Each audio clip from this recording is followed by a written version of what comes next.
তো প্রথমেই একটু আপনার সঙ্গে একটু পরিচিত হই আমরা। নামটা একটু বলেন প্লিজ। আমার নাম আখি। আখি, বয়স কত? 21। 21 বছর। আখি, এই এই যে প্ল্যাটফর্ম, এটা সারা পৃথিবীর মানুষ দেখে, মানে বাংলা ভাষাভাষী মানুষ যারা আছে, এবং এটা খুবই মানুষের কাছে খুব জানাশোনা একটা প্ল্যাটফর্ম। তো এইরকম একটা জায়গাতে আপনি সাহস করে আজকে এই গল্পটা বলতে এসছেন। প্রথমে আমি জানতে চাই কেন? আমার উদ্দেশ্য শুধু এটুকু যে আমি যেভাবে মানুষের হাতে পড়ে বাইরে গেছি, হয়তো আমাদের দেশে থেকে এরকম অনেকেই যায়, এমনকি মানে যাওয়ার পরবর্তীতে যাতে এরকম পরিস্থিতিতে কেউ মুখোমুখি না হয়, বা দেশে থেকে যাওয়ার আগে একটু যাচাই করে যায়, এর জন্যই। খেয়াল রাখবেন যে আখির আগে আমি এরকম বেশ কয়েকটা এপিসোড প্রচার করেছি, যেটা আপনারা ঢাকা এফএম এর ইউটিউব চ্যানেলে গেলে, কিংবা আমার আরজিকে বিয়া যে চ্যানেলটি আছে ওখানে গেলেও আপনারা পাবেন। মালয়েশিয়া ফেরত এক ভাইয়ের কথা আমরা বলেছিলাম, দুবাই ফেরত নাকি ওমান ফেরত এক ভাইয়ের কথা আমরা ওখানে বলেছিলাম। কিন্তু এই প্রথম কোনো একজন নারী যিনি এভাবে আপনাদেরকে সোশ্যাল মিডিয়াতে নিজেকে ফেস করে স্বেচ্ছায় সজ্ঞানে নিজের কথাগুলো এখানে বলতেছেন, এবং সেদিক থেকে এটা একেবারেই ইউনিক। কজ আসলে আমাদের যে সামাজিকতা, সেই সামাজিকতার প্রেক্ষাপটে এইভাবে আসলে নিজেকে ফেস করে, নিজেকে হাইড না করে নিজেকে প্রেজেন্ট করা, এটা অত্যন্ত সাহসের ব্যাপার। এবং সেই জায়গাটা থেকে উনি আসলে লক্ষ লক্ষ মানুষকে সচেতন করতে এসছেন। সুতরাং এই পার্সপেক্টিভ থেকে আমরা যেন গল্পটাকে দেখি। তো আগে আমরা শুরু করি একেবারে ছোটবেলা থেকে, যেখান থেকে বলার আছে। আমরা 1 ভাই 4 বোন, আমি সবার ছোট। আমার বয়স যখন 7 তখন মা মারা গেছে। তারপর আমরা ভাইয়ের কাছে চলে গেলাম, আমি আর আমার সেজো বোন। আপনার বয়স যখন 7 তখন মা মারা যায়। বাবা কি করতেন? বাবা তখন এমনিতে একটা ফ্যাক্সিলিটির দোকান ছিল, আর ভাইয়ের ব্যবসা ছিল প্লাস্টিকের। এটা কি ঢাকার মধ্যেই? হ্যাঁ, ঢাকা। তো ওই ছোটবেলাতে আপনি ঢাকা শহরই দেখেছেন আর, কিন্তু আপনাদের আদিবাড়ি সবকিছু ঢাকাতে। আদিবাড়ি কোথায়? আদিবাড়িটা মানে আপনাদের জন্মস্থান কোথায়? জন্মস্থানে ঢাকাতে, ইসলামবাগ। আপনার বাবার আদিবাড়ি কোথায়? মেবি বিক্রমপুর। বাট আপনি শিওর না? ওকে, ঠিক আছে। তো মা 7 বছর বয়সে মারা গেল। হ্যাঁ, তারপর ভাইয়াদের সাথে আমরা চলে আসলাম, ভাইয়ের কাছে ছিলাম। তো ভাবিটা আর কি একটু অন্য রকম টাইপের থাকাতে তাদের সাথে আমাদের আর কি সবসময় ঝগড়া থাকতো। তারপর বাবা আমাকে আর আমার বোনকে নিয়ে আলাদা হয়ে গেল। তারপরে 6 বছরের মতো ছিলাম আমরা বাবার সাথে। থাকার পর যখন আমার সেজো বোনের বিয়ে হয়ে গেল, তখন বাবা দেখতেছে, তখন আমি ক্লাস 7 বা 8 পড়ি। তখন তারা আমার পক্ষে রান্না বাড়া করা, একটা সংসারের কাজ ধরে রাখাটা সম্ভব না, খুবই ডিফিকাল্ট। হ্যাঁ, তারপরে মানে ফুপু বড়া পড়া সবাই মিলে বাবাকে বিয়ে দিল। তারপরে যখন সৎ মা আসলো, সে খুব ভালো, মানে সৎ বলতে আর কি যা হয়, ভালোর মধ্যেও তো কিছুটা খারাপ থাকেই যায়। তারপরে দেখা যাচ্ছে সবসময় একটু রাগারাগি করতো, আবার মাঝে মাঝে খুব ভালো ব্যবহারও করতো। তারপরে ওনাদের সাথে মানে অত একটা মানে ম্যাচ করা যেত না, উনি আর কি টোটালি সহ্য করতে পারতো না। তখন বাবারে একটু বয়স হয়ে যাওয়াতে ভাইয়ার যে বিজনেসটা ছিল, ভাই ওটার মধ্যে বাবারে নিয়ে গেল। কিসের বিজনেস ছিল? প্লাস্টিকের, মানে যে বোল বালতি হরেক মাল এগুলো আছে না, এগুলা ভাইয়ের নিজস্ব মেশিন ছিল, ওগুলো বানাতো। হ্যাঁ, ওই ইসলামবাগেতে দোকান ছিল, ওটা আর কি মাই তৈরি করে দিয়ে গেছিল। তারপর ওইখানে নিয়ে গেল বাবারে। দেখা যাচ্ছে সবাই মালগুলা দিত, বাবা ওদিকে টাকাতো গুলো আর কি সে নিজে উঠায় আনতো। তো ওইখান থেকে মানে আমার ওটা পছন্দ হইতো না যে বাবা আমার খুব আদর করতো, আর আমি তো সবার ছোট ছিলাম। তো এগুলা নিয়ে খুব ঝগড়াঝাটি হতো। এক পর্যায়ে পার্লারের কাজটা শেখাটা আমার খুব শখ ছিল ছোট থেকেই। আচ্ছা, তো বয়স কত তখন, যখনকার গল্পটা আপনি এই মুহূর্তে বলছেন? কোন ক্লাসে পড়েন?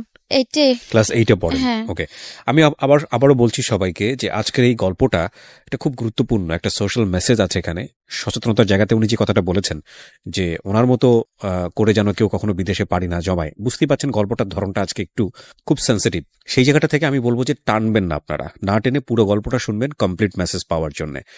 ওকে, তারপর মানে যখন ভাইদের বাসা ছিলাম, আলাদা হওয়ার আগে থেকে মানে পার্লারের কাজটার প্রতি আমার খুব ইন্টারেস্ট ছিল শেখার জন্য। তো বড় পড়া সবাই সবসময় না করতো যে মানে পার্লারের মেয়েদের মেবি সবাই খারাপ কমেন্টস করে, আর আমাদের ফ্যামিলিতে সবাই খুব পর্দা করে, একটু ভালোভাবে চলাফেরা করতে, এর জন্য কেউ আর কি সাপোর্ট করেনি পার্লারের কাজটা শেখার জন্য। তো তারপর আর শেখা হলো না। যখন আব্বা বিয়ে করলো, তাদের সাথে ছিলাম, নিজের মতো করে চলতাম, কখনো বাবাও কিছুতে বাধা দেয়নি, আর আম্মা তো সতই ছিল, সেও কখনো কোনো কথা বলতো না। ক্লাসমেট ছিল, একটা ক্লাসমেটের মা একটা পার্লার নিল, নেওয়ার পর ও বললো যে আমাদের এখানে আসলে হয়তো কিছুটা কাজ শিখতে পারবা। আর আমার মানে পার্লারের কাজের খুব ইন্টারেস্ট ছিল, তো ট্যালেন্টটা খুব ভালো ছিল, মানে কাজ যে শিখছি আমার কারোর হাতে ধরা কাজ শিখিয়ে দিতে হয়নি, মানে আমি চোখ দিয়ে একবার দেখছি যেটা সেটাই করতে পারছি। তো ওদের পার্লারে যাওয়ার পর 6 মাসের মতো ছিলাম। মানে ওরা মামে ছিল একটু খারাপ টাইপের, মানে পার্লার ছিল নামে আর কি, নর্মালি যেটা মানুষ মনে করে ওরা সেটাই করতো। যখন বুঝতে পারলাম, ওই পার্লার থেকে চলে আসলাম।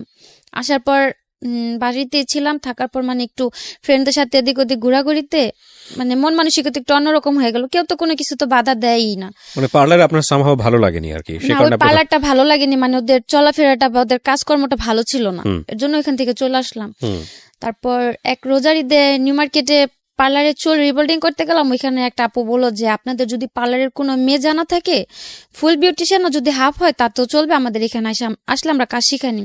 তখন আমার মাথায় কথাটা টাচ করলো যে আমিও তো কিছুটা কাজ জানি। রাইট। আর নিউ মার্কেটে একটা মানে ওইসব জায়গাতে কাজ শিখতে গেলে অনেক টাকার প্রয়োজন হয়, অন্তত পক্ষে 20 থেকে 30 হাজার টাকা অগ্রিম অ্যাডভান্স করতে হয় কাজ শিখতে হলে। আর যেহেতু সে হাফ বিউটিশিয়ান খুঁজতেছে, আমি কিছুটা কাজ জানি, তাহলে আমি এ জায়গায় একটু কথা বলা দেখি।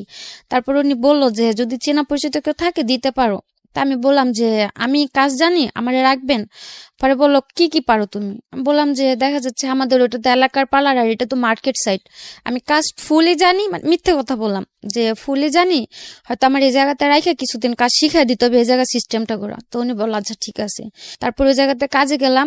প্রথমে আমার 2500 টাকা বেতনে রাখলো, তার 3 মাস পর আমার স্যালারি করে দিল 9000 টাকা। বাহ, মানে আপনার কাজ দেখে। হ্যাঁ, মানে আমি তো বলেই গেলাম যে আমাদের কাজের সাথে তো মিলবে না, তো আমার যেভাবে দেখা দিয়েছে আমি ঠিক সেভাবেই কাজ করছি। তো 3 মাসের মাথায় বেতন ভালো হইলো। প্রায় 6-7 মাসের মতো আমি ওই জায়গাতে কাজ করলাম বেতন বাড়ানোর পরে। বাসা থেকেও কেউ কিছু বলে নাই, যেহেতু ওটা বাইরের এলাকাতে কাজ করতেছি জি। আর ওইসব জায়গাতে কাজ শেখাটাও ভালো। তারপর যাওয়ার পরে আমার একটা খালতো ভাই ছিল। ওই খালতো ভাই বলতে এদিকে আরেকটা কথা আছে, মানে আমার মার যে বড় বোনটা, ওদের ওই খালার 3টা ছেলের সাথে আমাদের 3 বোনের বিয়ে হয়েছে। ও আচ্ছা। প্রথমে মেজো আপু করছে আর কি, পরে যে আমরা 2 বোন বিয়েটা করছি, বলতে গেলে এটা একটা অ্যাক্সিডেন্ট।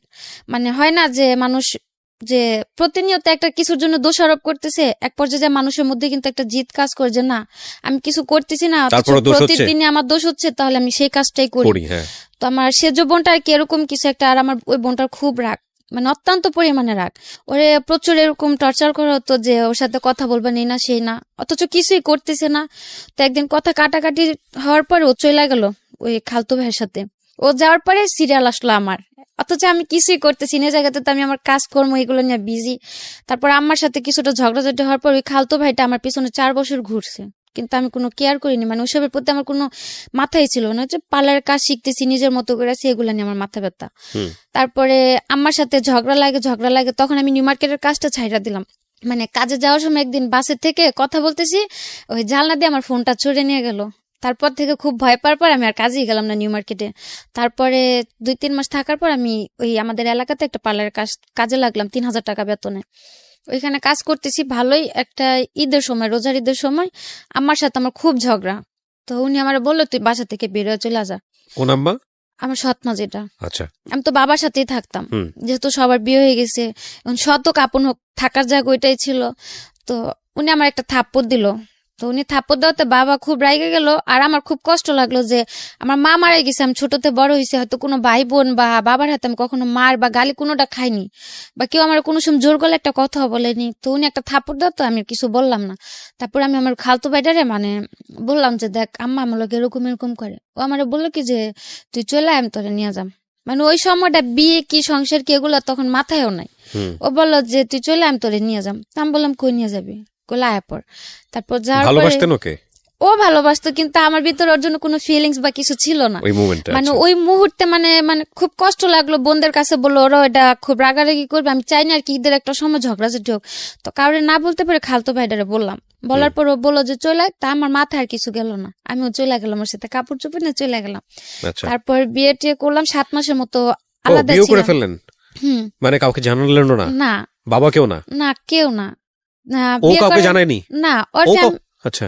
ওর ফ্যামিলি থেকে তেমনিতে সাপোর্ট ছিল না, যেহেতু আমার আগে 2টা বোন, ওর 2টা ভাইয়ের কাছে আছে, আমি সিরিয়ালে 3, একটা ফ্যামিলিতে 3টা বোন বা ভাইটা কেউ নরমালি মাইনা নিব না। তারপরে গেলাম আমি ওর সাথে, যেদিন পালায় গেলাম। কত বছর বয়সে বিয়ে করলেন? বয়সটা কত ছিল? কত সালে বিয়ে করেছেন? 14 বছরে হবে। 14 বছর বয়সে। ওর বয়স কত? ওর বয়স ছিল 18 কি 19। বুঝতেই পাচ্ছেন যে খুবই মানে একেবারে টিনেজ বয়সের দুজনের সিদ্ধান্ত। হ্যাঁ। তা আমি 3 মাসের মতো ছিলাম আলাদা, কারোর সাথে যোগাযোগ নেই।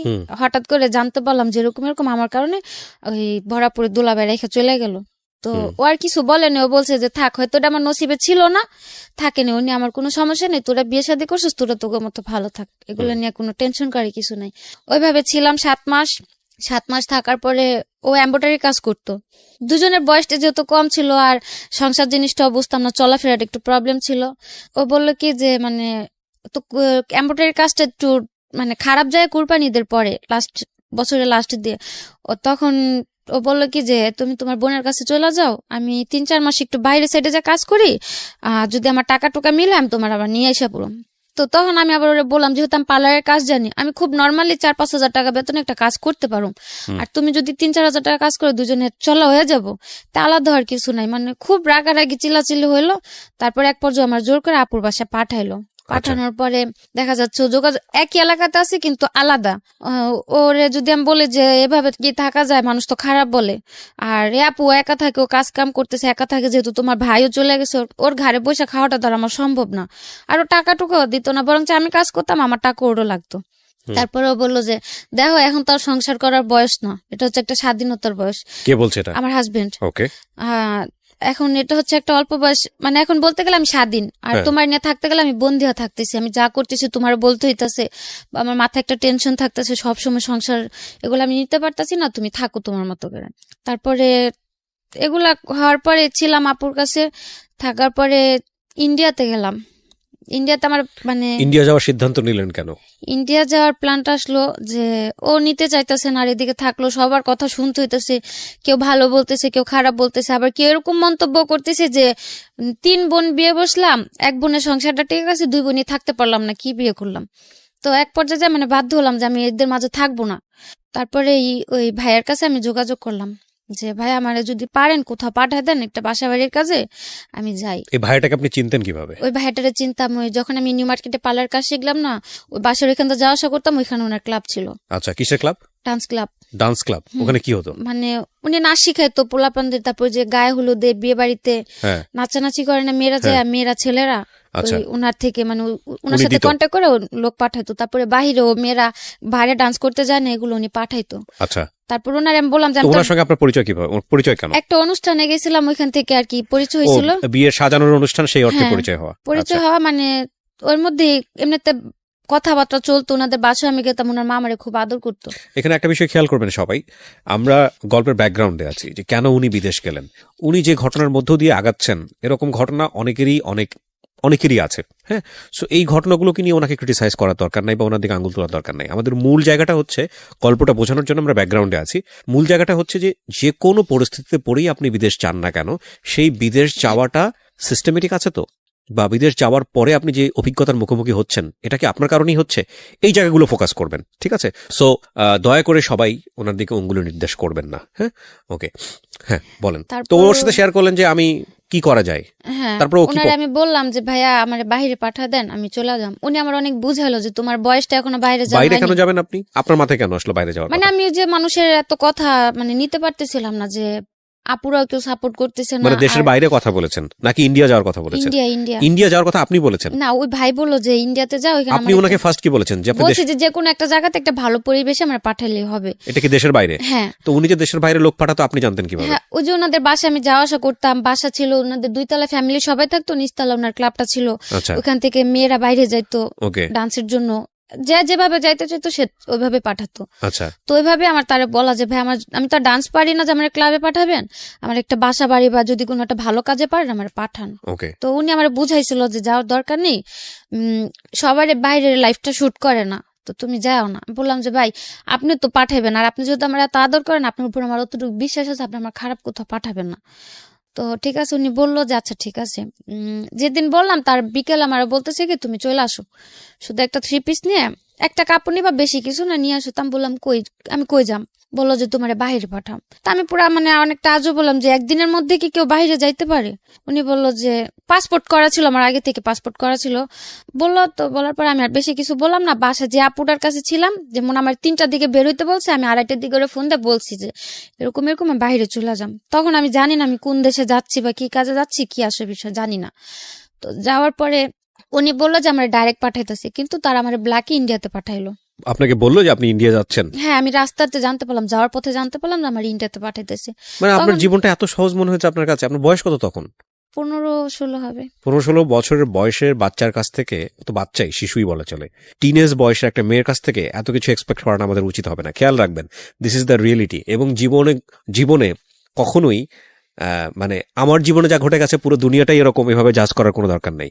ও যা করেছে 15 বছর বয়সে, বা ওর জীবনে যেটা হয়েছে সেটা যে আরেকটা 15 বছর মেয়ের জীবনে হবে না, সেটাও মনে করার কোনো দরকার নেই। এখানে খেয়াল রাখবেন, এটা ওর জীবনের জন্য সত্য। যে কোনো ঘটনাই হোক না কেন, যেটাই হোক না কেন, ও দেশের বাইরে যাওয়ার জন্য ট্রাই করেছে, যার মাধ্যমেই হোক না কেন। সেটা সে ভুল করেছে না শুদ্ধ করেছে, সেই জাজমেন্টে যাওয়ার দরকার নাই, কারণ এরকম ব্যাকগ্রাউন্ড অনেকই আছে বাংলাদেশে। ঠিক আছে, ওর ফ্যামিলির সাপোর্টটাও ছিল না, এগুলো আমাদেরকে চিন্তা করতে হবে। ওকে, তো আপনাকে যাওয়ার পথে বললো যে আপনি ইন্ডিয়া যাচ্ছেন, তো ইন্ডিয়াতে গিয়ে আপনি কি করবেন? মানে তখন তো আমি বললাম যে আমি তো ইন্ডিয়া যাওয়ার কথা বলি নাই, বাংলাদেশ আর ইন্ডিয়া কতটুক দূর। আর কেউ কি কাজের জন্য বা টাকার সন্ধানে কি কেউ ইন্ডিয়াতে যায় নাকি? আর সবচেয়ে বড় টার্গেটটা ছিল তখন আর কি ভাবতাম কি আমি তো সবার ছোট, আর কেউ তো ভালো মন্দ দিয়ে একটা পরামর্শ দিত না। আমার কাছে খুব খারাপ লাগতো যে আমি কি একটা ফ্যামিলিতে আসলাম যে আমার কেউ একটা সাপোর্ট করে না, বা আমার পাশে এরকম দাঁড়ানোর মতো কেউ একটা নাই। আর তার মধ্যে একা একটা বিয়ে করলাম খালতো ভাই, ও বিয়ের আগে এতটাই পাগল ছিল আমার জন্য, কেউ যদি আমার একটা গালি দিত মনে হতো কি গালিটা কেউ আরে দিতেছে। ওকে, বিয়ের পরে সব উল্টা হয়ে গেল। হ্যাঁ, তো আর কি ওইভাবে যাওয়া, তারপরে তা ভাবলাম যে থাক, ইন্ডিয়াতে যাইতেছি যাই, আমি তো টাকা দিয়ে যাইতেছি না। ও বলছিল কি যে ইন্ডিয়া থেকে আপনি কি করবেন? বলছে আমি যে কাজ করতে চাই আমার 2 কাজই করাবে। আপনার কি প্ল্যান ছিল, আপনি কি কাজ করবেন? আমি টার্গেট ছিল যে যেহেতু আবার আমাদের বাসাতে পাওয়ার মেশিন তারপর ফুড মেশিন গুলো ছিল, তো আমি ওগুলা চালাতে পারতাম, তারপর পার্লারের কাজ পারতাম, বাসা বাড়ির কাজে দিলাম তাও করতে পারতাম, যেহেতু মা ছিল না, ছোট থেকে সংসারের কিছুটা কাজ করে আমার অভিজ্ঞতা ছিল। তা আমার উদ্দেশ্য ছিল যাই আমি করতে পারবো, আল্লাহ হোক সেটা সেলাই মেশিনের কাজ বা হোক পার্লারের কাজ। সেটা ইন্ডিয়াতে কি করার দরকারটা কি? এটা তো বাংলাদেশেই করা যায়। সেটা তার আমি প্রথমে বুঝতে পারিনি আমার যে ইন্ডিয়াতে পাঠাইতেছে। আমি তো যাওয়ার পথে মাঝ পথে জানতে পারলাম, আর ওইখান থেকে ব্যাক আসা আমার পক্ষে পসিবল না। তো গেলাম, যাওয়ার পরে যে ভাই সাথে ছিল আপনার? আমার সাথে আরেকটা মেয়ে ছিল। ও জেনে শুনে যাচ্ছিল ও নাকি?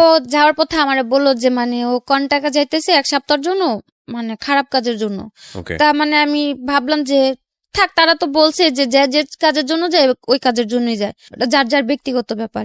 তা আমি ওটা নিয়ে মাথা বেশি করলাম না। যাওয়ার পরে যে ভাইদের বাসায় ছিলাম, পরে যাওয়ার পর দেখতে পেলাম যে উনিও মেয়েদের 2 নাম্বার ব্যবসা করে। ওদেরকে যাওয়ার পরে ছিল উনার হয়তো মেয়েদের ব্যবসাটা ছিল, কিন্তু উনি আমারে তার জন্য নেয়নি। উনার ছোট একটা বাচ্চা ছিল, তো ওই বাচ্চাটা দেখাশোনা করার জন্য উনি আমারে রাখলো। আমি তার বাসাতেই ছিলাম, অন্য মেয়েদের সাথে আমার কোথাও দিল না। তো এখানে 7 মাস ছিলাম, থাকার পরে বাড়ি আসার জন্য হঠাৎ করে বাড়ির জন্য খুব খারাপ লাগলো। তারপর ওনার আমি বললাম আমার বাড়ি পাঠা দেন। এই 7 মাস আপনি কি কাজ করেছেন ওখানে? ওনার বাসায় ছিলাম, বাসায় ওনার যে ছোট বাচ্চাটা ছিল ওই বাচ্চাটা দেখাশোনা করতাম, আর এমনিতে বাসায় টুকটাক কাজ করতাম, ভাবি রান্নাবাড়ি করতাম। আমি আগে ইন্ডিয়ার কোথায় এটা? বোম্বাইতে। বোম্বেতে? আপনার পাসপোর্ট করা ছিল না? আমার তো যে নদী পার করে নিল পাসপোর্ট। কিভাবে নিয়েছে বলেন তো, এগুলো খেয়াল করেন? হ্যাঁ, এখান থেকে যে পারুলিয়া নাম বলে একটা সম্ভবত দেশ আছে, আর অনেক আগের তো পুরাটা মনে নেই, আপনি জাস্ট যতটুকু মনে আছে আমার সাথে শেয়ার করেন। পারুলিয়াতে ছিলাম, পারুলিয়া যাওয়ার পর ওই, কিন্তু এখানে তো আমাদের যতদূর জানি যে বর্ডার পাস করতে হয়, বা যেভাবে জানা কেন, যে ওই রাতে যে পেঁয়াজ তারপর রসুন টসুন অনেক কিছু নদীর উপর দিয়ে পার করা। আর বর্ডারটা খুব বেশি একটা ছিল না, হাইস্ট গেলে 2 ফুট কি 3 ফুট হবে, এতটুকু জায়গা আমাদের পানি দিয়ে হাঁটা নিয়ে গেছে। আচ্ছা, জাস্ট ওটুকুই পার হয়ে গেলেন? ওইটুকু পার হওয়ার পরে কলকাতা ঢুকে গেলাম। ঢুকে যাওয়ার পর ওইখানে ছবি টবি তুলে ওই কলকাতার একটা আইডি কার্ড বানিয়ে দিল। কে করলো এটা? ওই তাদেরই লোক ছিল কলকাতাতে, তারাই হয়তো সরকারি লোকের সাথে হাত করা ছিল, তারাই একটা কার্ড বানিয়ে দিল, ন্যাশনাল কার্ড বানিয়ে দিল। আপনি কলকাতার মানুষ? হ্যাঁ। তারপর ওই কার্ড দিয়ে ওই কার্ড দিয়ে আমি যে কোনো জায়গায় যেতে পারতাম। এগুলো সব ওদের সেট করা? হ্যাঁ, ওদের সেট করা। ইন্টারেস্টিং, এগুলো তো আমার জানা ছিল না। আচ্ছা, ওই আইডি কার্ড দিয়ে যেমন হাওড়াতে যাওয়ার পরে টিকিট কাটলো মুম্বাইতে, তারপর ওই ট্রেনে করে মুম্বাইতে গেলাম। ওই আইডি কার্ড দিয়ে মুম্বাই তো রিল্যাক্সে থাকলাম, কোনো প্রবলেম হলো না। ওকে, একটা জিনিস খেয়াল রাখবেন, এখানে this is very non investigated show. তো সেই জায়গা থেকে আমরা সরজমিনে এটা ইনভেস্টিগেট করিনি। সেই জায়গা থেকে ওর কথা আপনারা বিশ্বাস করবেন কি করবেন না সেটা একান্তই আপনাদের বিষয়, 1। আর 2 নম্বর হচ্ছে, যেহেতু এটা নন ইনভেস্টিগেটেড, সুতরাং আপনারা দেখবেন যে অনুষ্ঠানের শুরুতে একটা ডিসক্লেইমার দেয়া থাকে। সো আমরা চাচ্ছি না আমাদের যিনি গেস্ট থাকেন তার কোনো পার্ট, কোনো কিছু লিগালি স্বীকারোক্তি হিসেবে নেওয়া হোক। সো এটাকে জাস্ট একটা লার্নিং হিসেবে নেওয়ার জন্যই আমরা প্রচার করছি। বাট এই ইনফরমেশনগুলো উনি যেটা বলছে সেটা সত্য না মিথ্যা সেটা আমাদের যাচাই না করেই আমরা প্রচার করছি। বিশ্বাস করাটা আপনার দায়িত্ব। ওকে, তারপর তারপর ওই ভাইয়ের বাসায় ছিলাম 7-8 মাস ছিলাম। হুম। খুব আদর করতাম আমারে। হয়তো তার কারণে বাড়ির কারো কথা মনে পড়তো না, বা ওই বয়সটাতে ফ্যামিলি থেকে দূরে মানে অন্য একটা দেশে যাওয়াটা খুব টাফ, সেটা এখন বুঝি, তখন হয়তো বুঝি নাই। হুম। তারপর ছিলাম, থাকার পরে বাসায় পাঠায় দিতে বললাম, ওনারা আমার পাঠায় দিল। 7 মাস পরে? হ্যাঁ, পাঠায় দিল। ওদিকে আমার কোনো প্রবলেম হয়নি। তারপর আসার পরে ওই যে বোনটা ছিল, মেজো যে বোনটা, মানে আমার হাজবেন্ডের বড় ভাইয়ের সাথে যে বোনটার বিয়ে হলো, হুম। ওই ওই আপুর বাসাতে যাই উঠলাম। ওই বাবার বাসাতে যে পালাই গেলাম, তারপর থেকে আর বাবার বাসা আমার মানে হয়তো এমনিতে দেখা সাক্ষাৎ করতে গেছি, আজ পর্যন্ত কিন্তু ওই রাখতে বাসায়, দেয়নি। হ্যাঁ ওই বাসায় আজ পর্যন্ত এক রাত কাটাইনি, আজও পর্যন্ত না। তো এই যে ভাইয়ের বাসায় আসলাম, উনা তো ছোট ভাই ছিল আমার হাজবেন্ড।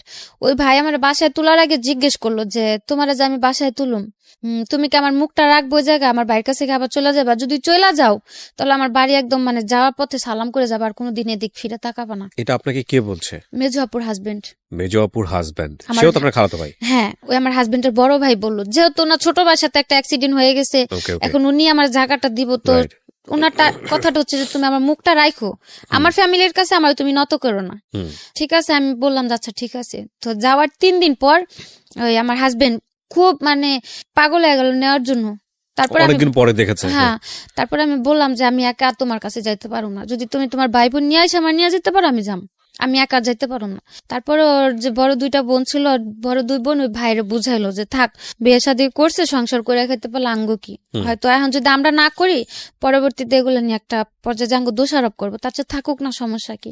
তো সবাই রাজি হওয়ার পরে গেলাম আমি ওর কাছে। আমি আমার ননাসের সাথে এক বাসাতেই ছিলাম, যে দূরে থাকলে হয়তো আবার একটা আকাম কুকাম করবো, তাই আপারা ওদের সাথেই রাখলো যে যাক, ছোট মানুষ কিন্তু ও দুজনে। আপনাকে জিজ্ঞেস করলো না আপনি 7 মাস কই ছিলেন? হ্যাঁ, সবাই জানতো তো। আচ্ছা, যাওয়ার পর সবাই জানতে পারলো না, যেহেতু আমি 7টা মাস বাড়ি থেকে নিখোঁজ। কিন্তু সন্দেহ হওয়ার কথা না আপনি এই ধরনের একটা না, কাজে বাইরে? যেহেতু আমি ভালো হালে ছিলাম, সবার সাথে কন্টিনিউ যোগাযোগ হতো। আপনার হাজবেন্ড আপনাকে বিশ্বাস করেছে? হ্যাঁ। করেছে? আর Okay. যে ভাইয়ের বাসা ছিলাম, আমাদের বাসার পাশে তার বাসা ছিল, ইন্ডিয়াতে? বাংলাদেশে, মানে বাংলাদেশে তো তাদের বাড়ি আছে। ওই ভাইয়া বাঙালিই ছিল, ওকে মানে আমাদের বাসা থেকে হাইস্ট গেলে 10 থেকে 15 মিনিট তাদের বাসা। ওকে। আর কিন্তু এখানে আপনি বলছেন যে মুম্বাইতে আপনি ছিলেন। হ্যাঁ, মুম্বাইতে তারা এখান থেকে ওইখানে যা ব্যবসা করতেছে, Okay. বাংলাদেশ থেকে ওখানে যা শিফট হয়েছে। ওকে তো তাদের ফ্যামিলি, বাবা মা সবাই ঢাকাতেই থাকে আমাদের বাসার পাশে। Okay. তো আসলাম, আসার পর আমার নিল, গেলাম, যাওয়ার পরে ও ভালোই কাজ কাম করতেছিল, আমি একটা পার্লার জব নিলাম। তার মধ্যে দিয়ে যে বাইরে ছিলাম, বা ওই যে তার স্বাধীনতা দরকার ছিল, ওর মধ্যে সে ওই যে ইয়াবা টিয়াবা এগুলোর মধ্যে জড়াই গেল আমার হাজবেন্ড। তো আমি যখন গেলাম তখন তার জানতাম না। যাওয়ার পরে মানে 2-1 দিন পরে পরে মানে ওইসব নেশাগুলাতে ধরে। তারপর খুব মানে ই করতো, আমি বুঝাইতাম যে তোমার তো এটা একটা বয়স না নেশা পানি করার। হুম। যেহেতু আমিও খুব ছোট ছিলাম, বোঝানোর মতো আমার তেমন একটা জ্ঞান ছিল না। তারপর খুব বুঝাইতাম। একটা পর্যায়ে দেখা গেত রুমের ভিতরে এগুলা করতো। আচ্ছা করতো তো ভালো কথা, ও তো ওই ইয়াবা খেলে তো সারা রাত ঘুম আসে না, ও তো খাইতো পারতো, সাথে আমারও খাওয়াতো। ও যেহেতু ও সারা রাত জায়গা থাকবো, আমি ঘুমায় থাকুম, কি করব? জাগ না থাকলে তো দুজনে বসা বসা কথা বলতে পারবো। তো গেল এরকম করতে করতে, যখন মানে একটা আপনিও খাইতেন বাধ্য হয়ে? না, মাঝে মাঝে দেখা গেত বাধ্য করতো, যখন মানে খুব জড়াজড়ি করতাম তখন বলতাম যে যদি আর একবার কিছু বলো তাহলে হয়তো আমি তোমার আপুরে ডাক দিব, পাশের রুমেই আছে, বেশি দূরে নেই। বা মাঝে মধ্যে দেখতাম যে হ্যাঁ আমি ঘুমাই গেলে সারা রাত তো একা একা বসে থাকে, ফোর্স করতেছে খুব ভাবে, তখন হয়তো ওর সাথে আমার ওইগুলোতে জড়াই নিত। আচ্ছা তো এক পর্যায়ে যখন মানে খুব গভীর ভাবে এগুলা ই করলো, মানে কন্টিনিউ চলে, প্রতিদিনই ঘরের ভিতরে এগুলা চলে, কোনোভাবে স্টপ করতে পারতেছি না। আস্তে আস্তে মানে ওর ব্যবহার আচরণ খুব খারাপ হয়ে গেল। মানে বলতে গেলে এক প্রকার মানুষ বলে না নেশাখোরের ব্যবহার আর কি থাকতে পারে, ওইরকম হলো। তারপরে আবার ঝগড়া লাগলো। ঝগড়া লাগার পর এবার আমার বোনেরাই বললো যে ওর কাছে রাখবো না। তখন বাসায় টুকটাক সবাই জানলো যে ও নেশা পানি করে, কাজ কাম ঠিক মতো করতেছে না, আবার আমি কাজ করতেছি সেই টাকাগুলো নিয়েও নেশা করতেছে। তারপর আপুরে আমার নিয়ে আসলো। আসার পর 7 মাস ছিলাম বোনেদের কাছে। ওই 7 মাসই প্রতিদিনে আমি ওরা ফোন দিয়ে বুঝাইছি যে আসো, তুমি একটা কাজ কাম করো, আমিও করি। যেহেতু আমার মা নাই, আমার থাকার মতো একটা জায়গাও নেই ওরকম, বা আমার কেউ সাপোর্ট করারও কেউ নাই। আর কিছুদিন পর পর এরকম এক হইতেছি, আবার দূরে যাইতেছি, বোনের কাছে এসে থাকতেছি, এগুলা তোরাও ডিস্টার্ব হইতেছে, আমার সাথে খুব খারাপ ব্যবহার করতেছে। আজকে আমার মা থাকতো, তুমি আমার ফেলা দিছো, আমার মা আমার আগলায় নিত, কিন্তু আমি তো সে সাপোর্ট গুলা কোথাও পাইতেছি না। বোনেদের কাছে টাকা দিয়ে থাকতেছি, কিন্তু ওরা খুব খারাপ ব্যবহার করে, উঠতে বইতে কথা শুনতে হয়। তো খালি হাসতো আর বলতো কি যে একসময় তোর পিছনে আমি খুব ঘুরছিলাম, 3-4 বছর আমি তোর পিছনে পাগলের মতো ছুটছি, কিন্তু তুই আমার কোনো মূল্য দেস নাই। এখন আমি সে প্রতিশোধ নিচ্ছি। হ্যাঁ, এখন সেগুলার প্রতিশোধ এগুলা। তাই আমি বলতাম যে প্রতিশোধের কি আছে, তখন তার আমি তোমার এমন না যে বলছি যে হ্যাঁ আমি তোমারে ভালোবাসি, এই সেই বইলা তার আমি পিছনে ঘুরে নি। তোমার ভাল লাগছে তুমি ঘুরছো, কিন্তু তখন তো তোমার সাথে আমার সম্পর্ক ছিল না। যখন থেকে সম্পর্ক তখন পর্যন্ত তো আমি যথেষ্ট চেষ্টা করছি যে সম্পর্কটা টিকা রাখার জন্য, সংসারটা জোড়া রাখার জন্য। তখন তো আর আমি খারাপ কিছু করিনি। ও শুধু হাসতো আর এই কথাটাই বলতো, মনে করো না এখন তোমার রাত আমার দিন। তো এক পর্যায়ে যে মানে খুব খারাপ লাগলো যে ওর জন্য আমার সেজ বোনের সংসারটা ভেঙে গেল। ওর জন্য আমি বোনদের কাছে বারবার ছোট হইতেছি, আর ওরও আমি কোনোভাবে বুঝার সংসারটা ঠিক করতে পারতেছি না। তো যাক, আমার কারণে যেহেতু আমার বোনটার লাইফটা নষ্ট, আজও পর্যন্ত ও বিয়ে করেনি।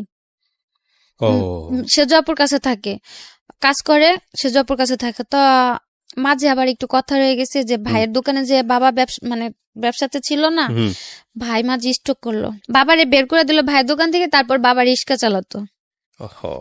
তারপর এদিকে বাবা রিক্সা চালায়, দ্বিতীয় দিকে সেজ বোনের সংসারটা আমার জন্য ভেঙে গেল।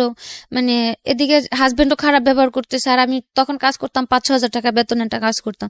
আমার তো সম্ভবত না সবার হেল্প করার জন্য। তো একটা পর্যায়ে যে আমি খুব করলাম যে থাক, আমি তো আমার নিজের লাইফটা সেটেল করতে পারলামই না, তো আমি বাহিরে চলে যাই, যাই হয়তো যদি আমি একটা ভালো বেতনে কাজ করতে পারি, আমার বাবার একটা ছোটখাটো দোকান দিয়ে দিলাম, আর আমার সেজ বোনটার কিছু টাকা খরচ করলে হয়তো ওর একটা ভালো জায়গায় বিয়ে শাদী দেওয়া যাবে। উদ্দেশ্য কিন্তু মহৎ, উদ্দেশ্য মহৎ। হ্যাঁ, আমি চলে যাই, যেহেতু আমি সবার ছোট, আর আমার সেজ বোনটা মানে ছোট বলতে কি, মানে আমরা যে 4-5 ভাই বোন, মানে সবার মধ্যে আমি বলতে গেলে একটু কঠোর।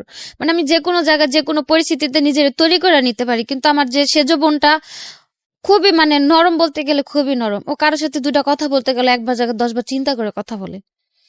তো সে জায়গা থেকে আমি ভাবলাম যে যদি আমি বাইরে চলে যাই, আমার দ্বারা যদি আমার বাবাটা একটু ভালোভাবে থাকতে পারে, আর আমার বোনটারও বিয়ে হয়ে যায়।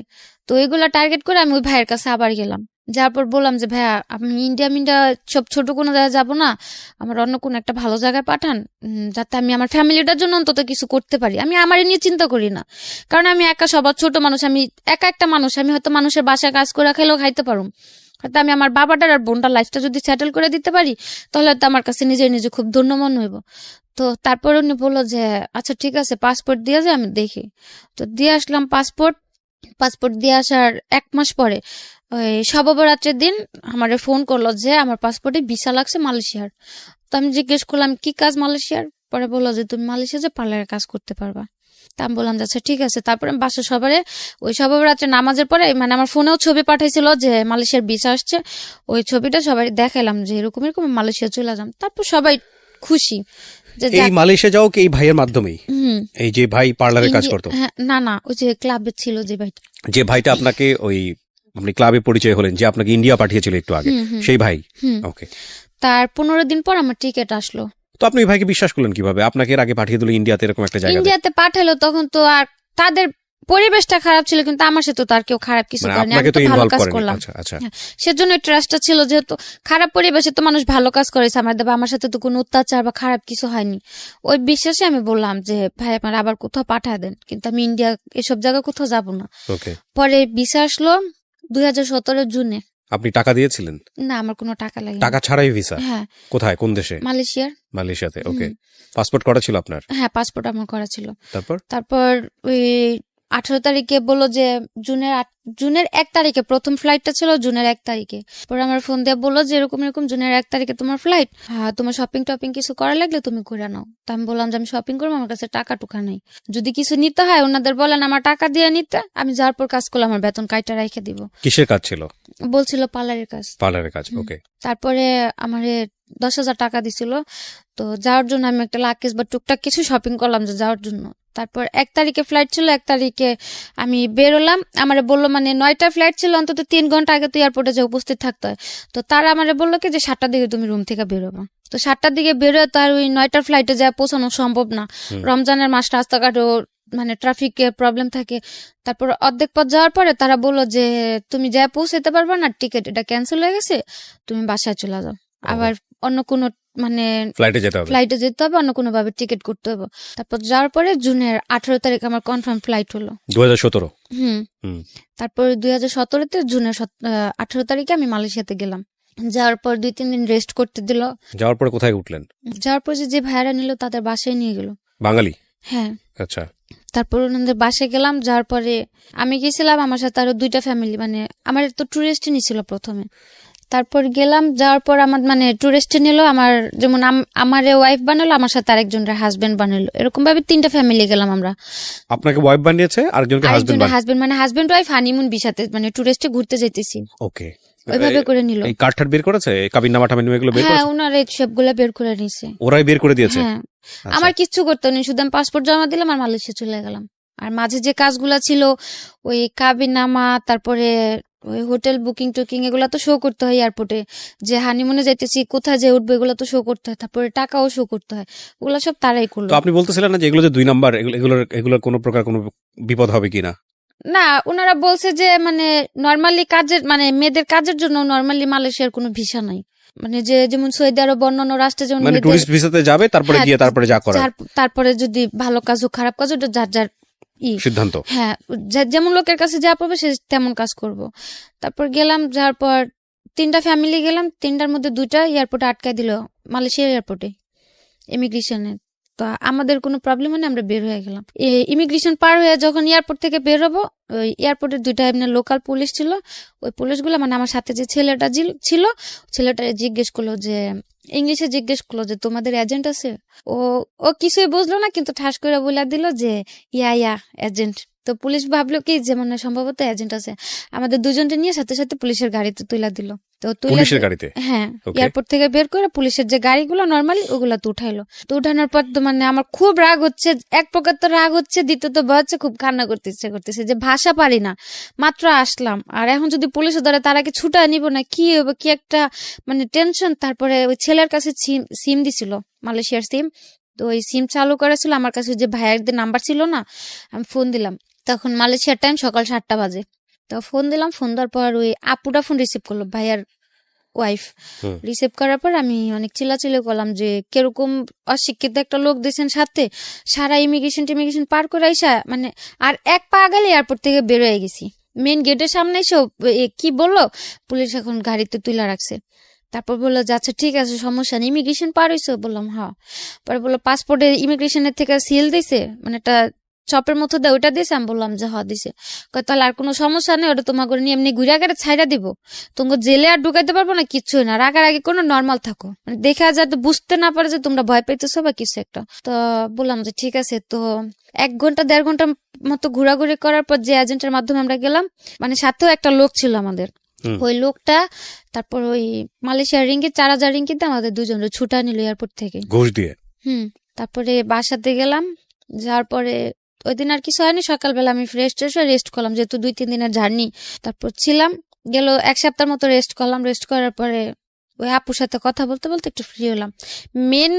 মেন যে লোকটা ছিল আপুটাই, আর ভাইয়াটা মানে যেমন ওনারাও গার্লফ্রেন্ড বয়ফ্রেন্ড ছিল, হাজবেন্ড ওয়াইফ না, মানে মেয়েটা যেমন ব্যবসা করতো ওই ভাইয়াটা তার সাপোর্ট করতো। হ্যাঁ, যে মেয়েটা ব্যবসা করতো উনিও বাঙালি।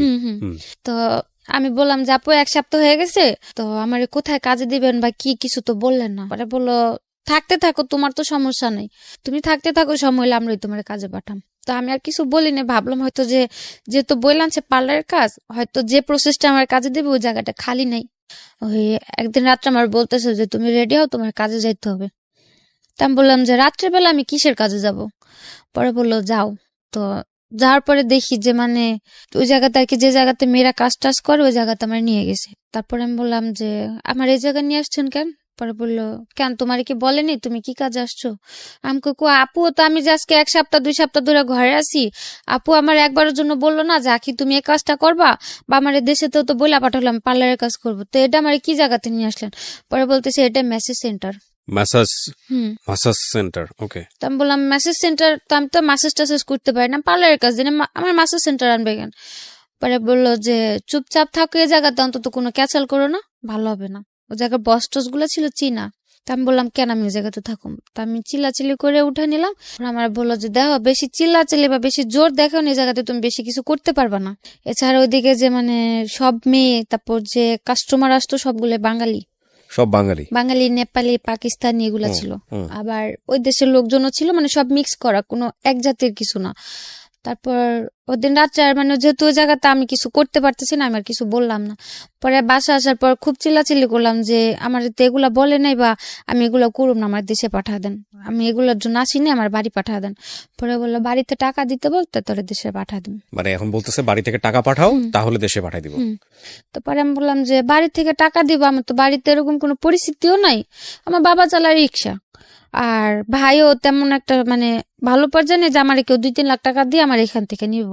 তারপর বললো তাহলে কথা বললো না, এ জায়গা যদি মাইরা ফেলায়ও দেই তাও মনে করে কেউ কোনোদিন খোঁজও নিতে পারবো না, বা আমাদের কিচ্ছু হইব না, তার চাইতে ভালোভাবে কাজ করো, সেটাই তোমার জন্য ভালো হইব। দেখেছেন, যাওয়ার সময় নিয়ে গেছে জামাই আদরে এবং তারপরে বাধ্য করছে প্রস্টিটিউশনে।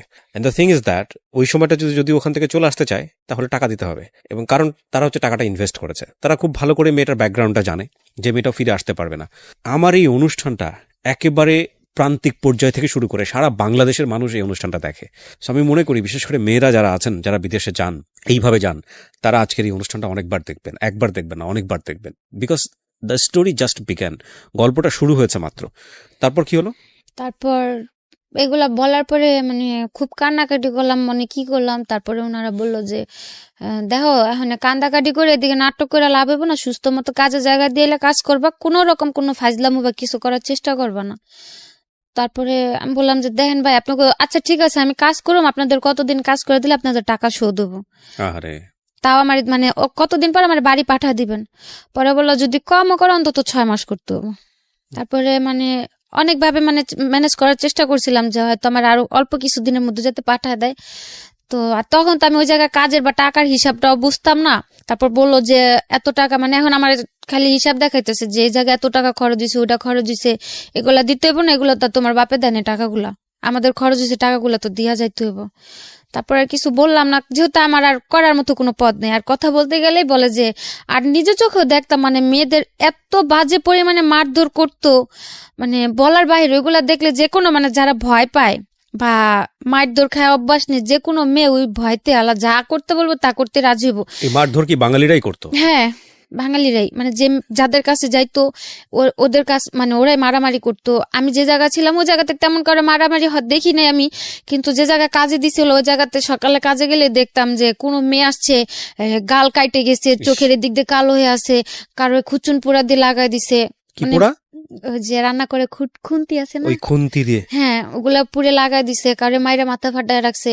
মানে ওইগুলা দেখলে আরো ভয় করতেছে, বাসায় যা যদি আমি আরো মানে এগুলা নিয়ে চিল্লাচিল্লি করি, যদি আমারও এরকম মারে, আর আমি যে হালে আছি, আমি তো বাড়িতে ফোনটা যদি এগুলা বলি বা দেখে তো ডাইরেক্ট মানে মানে খুব খারাপ পর্যায়ে চলে যাবো, ওরা কিছু করতে পারবো না, বাড়িতে একটা টেনশন থাকবো। আর শুধু শুধু টেনশন দিতে তো লাভ নেই, এমন হতো আমি বললো টাকা দিয়ে আমার নিতে পারবো, তাহলে হয়তো আমি জানাইতাম, যেহেতু আমার কোনো দিকই নাই। আর ওগুলা দেখে খুব ভয় করতো, এর জন্য মানে কাউরে কিছু বলতাম না, আমি চুপচাপ কাজ করতাম।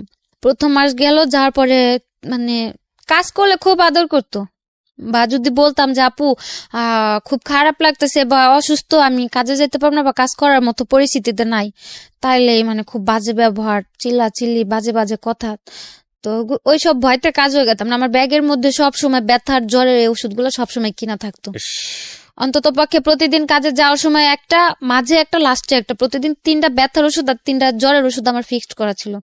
তারপরে 1 মাস কাজ করলাম, কাজ করার পরে মানে তারা বাংলাদেশে যেরকম মানুষ ইয়াবা খায় না, ওই মালয়েশিয়াতে ইয়াবা না, কিন্তু ওই যে লবণের মতো কিছু একটা আছে, মানে আইস, ওই ইয়াবার চেয়ে তো মারাত্মক। ওটা যদি একটানা কন্টিনিউ কেউ 6 থেকে 7 মাস মানে ওটা সেবন করে, মানে এতে 100% এতে মানে ওই লোকটা মানে পুরো মেন্টাল হয়ে যাবে।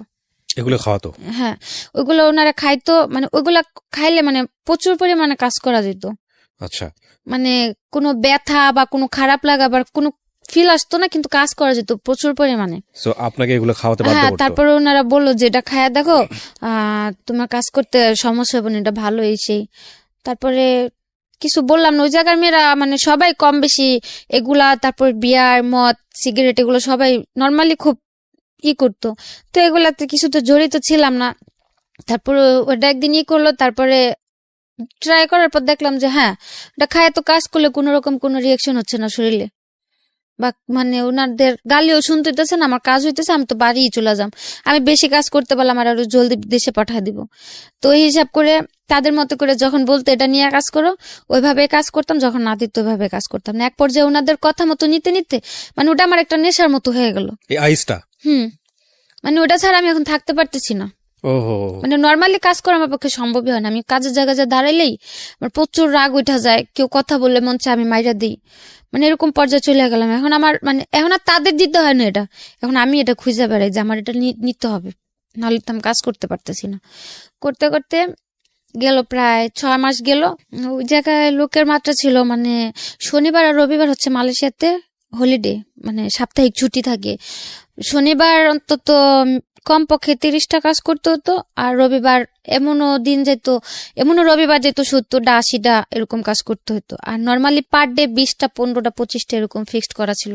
ওখানে কি পরিমাণ মেয়ে, মানে বাঙালি মেয়েরা দেখেছেন আপনি? প্রচুর পরিমাণ, প্রচুর, মানে এক একটা জায়গাতে 15 থেকে 20টা মেয়ে বাঙালি থাকতো। তার মধ্যে আবার 4-5টা সবারই কি এরকম যে কেউ ইচ্ছাকৃত ভাবে করতেছে, কেউ হয়তো যে বাধ্য হয়ে যাওয়ার পরে কাজ করতে করতে যখন মানে টাকার হিসাবটা বুঝা গেছে তখন ইচ্ছাকৃত ভাবে করতেছে। হয় না, অনেকে ভাবে না যে হয়তো বাধ্য হয়ে খারাপ পথে যেহেতু চলে আসছি আর কি হবে কাজ করে টাকা নিয়ে যাই, হয় না, ওরকম ভাবে অনেক কেউ আছে। কেউ যেমন আমাদের মতো নতুন গেছে, তারা হয়তো কেউ বাধ্য হয়ে মারধর খায়া কাজ কাম করতেছে।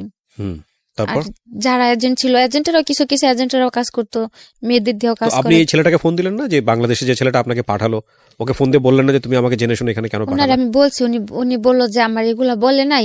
উনিও বাংলাদেশ থেকে অনেক প্রেশার দিল, প্রেশার দেওয়ার পর ওনারাও বললো যে টাকা পাঠায় দাও, পাঠায় দিই, সমস্যা নেই। Nothing is free. আপনাকে মাগনা মাগনা নিচ্ছে, নিয়ে গিয়ে আপনাকে একটা সুন্দর কাজ দিবে, এটা মনে করার কোনো কারণ নেই। প্রথম কথা হচ্ছে এগুলো ইল্লিগাল। আপনি অবৈধভাবে বাংলাদেশ ছেড়ে অন্য দেশে কেন যাবেন, এটা হচ্ছে প্রথম কথা। এটা তো যাওয়াই উচিত না, তাই না? আর আপনি কাজ জানেন, কাজ পারেন, আপনার তো দেশেই কাজ করা উচিত। তারপরেও যাতে এই ধরনের ভুল না হয় সেই জন্যই এই এপিসোডটা।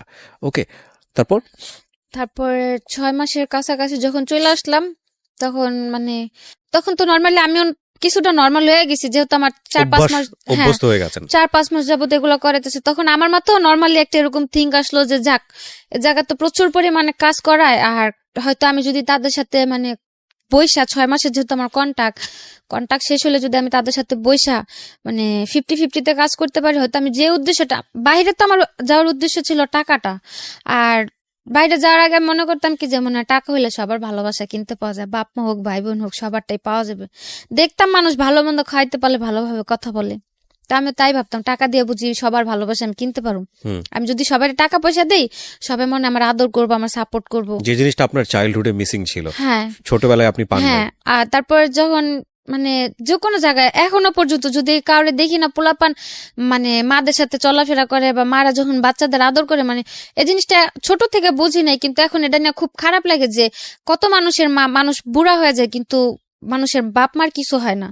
আর আজকে যদি আমার মাটা বাইচা থাকতে হয়তো আমাদের কারো লাইফটা এরকম মানে এরকম ছিন্ন ভিন্ন একটা পর্যায়ে এসে ধারা হইতো না, বা আমারও এই সিচুয়েশন গুলার মুখোমুখি কোনোদিন হইতো না। তো এই জন্য আপনার মনে হয়েছে টাকা ইনকাম করি, টাকা ইনকাম করলাম, যদি সবাই টাকা পয়সা দিতে পারে সবাই বুঝে আমার একটু আদর করবো, হোক না টাকার বিনিময়ে, তারপরে সবার থেকে একটু ভালো ব্যবহার তো আমি পাবো। তো যখন 6 মাস গেল তখন আমি ভাবলাম যে থাক, আমি তো এই জায়গাতে কি খারাপ হালে আছি ভালো হালে আছি তা তো আর কেউ দেখতেছে না, সবাই তো মনে করে আমি খুব ভালো হালে আছি। তো ওনাদের সাথে একটা বসে আন্ডারস্ট্যান্ডিং এ যা দেখি যদি আমার টাকা টোকা দিয়ে কাজ করা যায়, আমি আর কিছুদিন কাজ করে বাবার একটা দোকান দিয়ে দিই, আর বোনের জন্য কিছু টাকা ক্যাশ করে আমি বাড়ি চলে যাম। যেহেতু আমার যা হওয়া তা তো হয়েই গেছে, এখন আমি বাড়ি যদি শূন্য হাতে চলে যাই, হয়তো আমার কিছুদিন পরে আবার একটা স্টেপ নিতে হবে, বা দেশে এসে কম বেতনে কাজ করে আরো কথা শুনতে হবে যে 5-6 মাস বিদেশ থেকে আসলাম কি করলাম, মানে সব দিক দিয়ে চিন্তা ভাবনা করে আমি ওনাদের সাথে বসলাম। একদিন বসার পর বললাম যে আপনারা তো আমার 6 মাসের কন্ট্রাক্ট আনলেন, 6 মাস তো শেষ, তো আমি যদি এখন বাড়ি চলে যেতে চাই বাড়ি পাঠিয়ে দিবেন? পরে ওনারা বললো যে যদি চলে যেতে চাও পাঠিয়ে দেন, যদি থাকতে চাও থাকবা, আমাদের কোনো সমস্যা নেই। আর যেহেতু আমি ভয়েই কাজ করতাম, ওনাদের তারা আমার কোনো টর্চার করতে হয় না বা খারাপ কোনো ব্যবহার ওনার আমার প্রতি কখনো যায়নি, আর আমার খুব আদর করতে এই কারণে মানে আমার যে জায়গায় কাজে দিছিল ওই জায়গায় কেউ বলতো না আমি যে বাঙালি, কালো হওয়া তো সবাই মনে করতো কি ইন্ডিয়া, তো এই কারণে মানে প্রচুর কাজ হইতো, আর কাজের জায়গায় সবাই অনেক আদর করতো, বস টস যারা ছিল, এ কারণে আমার ওই এজেন্ট গুলো আমার খুব আদর করতো।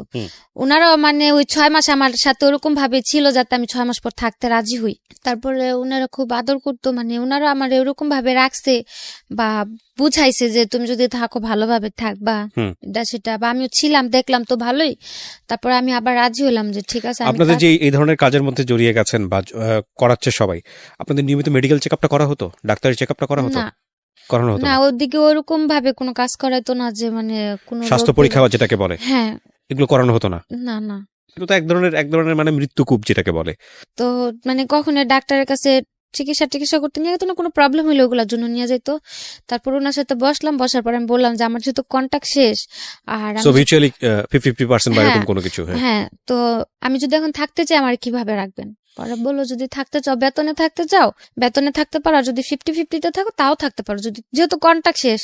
আমি ভাবলাম যে যদি আমি চাইলে পারতাম মানে ডাইরেক্টলি একা কাজ করতে, মানে আমি যা কাজ করতাম টাকাগুলো আমার থাকতো, যদি তা আমি বলতাম রাজি হতো। যেহেতু কন্ট্রাক্ট শেষ, তাদের টাকা দুইটাই গেছে। তা আমি ভাবলাম যে ওই জায়গাতে তো কাজ করতাম, পুলিশের যে প্রবলেমগুলো হতো দেখতাম, তা আমি ভাবলাম যে আমি যদি একা কাজ করি, আমার তো পুলিশে যদি একটা প্রবলেম হয়েও যায় আমার তো কেউ সেফটি করবো না। আর দ্বিতীয় কথা হচ্ছে তাদের যদি আমি কিছু টাকা দিয়ে হাত করে রাখি, আমার যত বড় প্রবলেমই হোক, যেহেতু তারা ব্যবসা করে তাদের সাথে ওরকম লোকেদের সাথে অবশ্যই হাত আছে, ওনারা আমার সাপোর্ট করব। তারপর আমি বললাম যে ওগুলা ভাইবা, আমি বললাম আমি 50-50 কাজ করুম, যদি আমার পুলিশ টুলিশ ধরে বা কিছু করে ওইগুলো আর সাপোর্ট দিতে হবে আপনাদের। পরে বললো যে ঠিক আছে, যদি পুলিশ ধরে নিয়ে যায় ছুটায় আনতে যা টাকা লাগবে তাও তুমি অর্ধেকটা দিবা, আমরা অর্ধেকটা দিম। তা আমি বললাম আচ্ছা ঠিক আছে।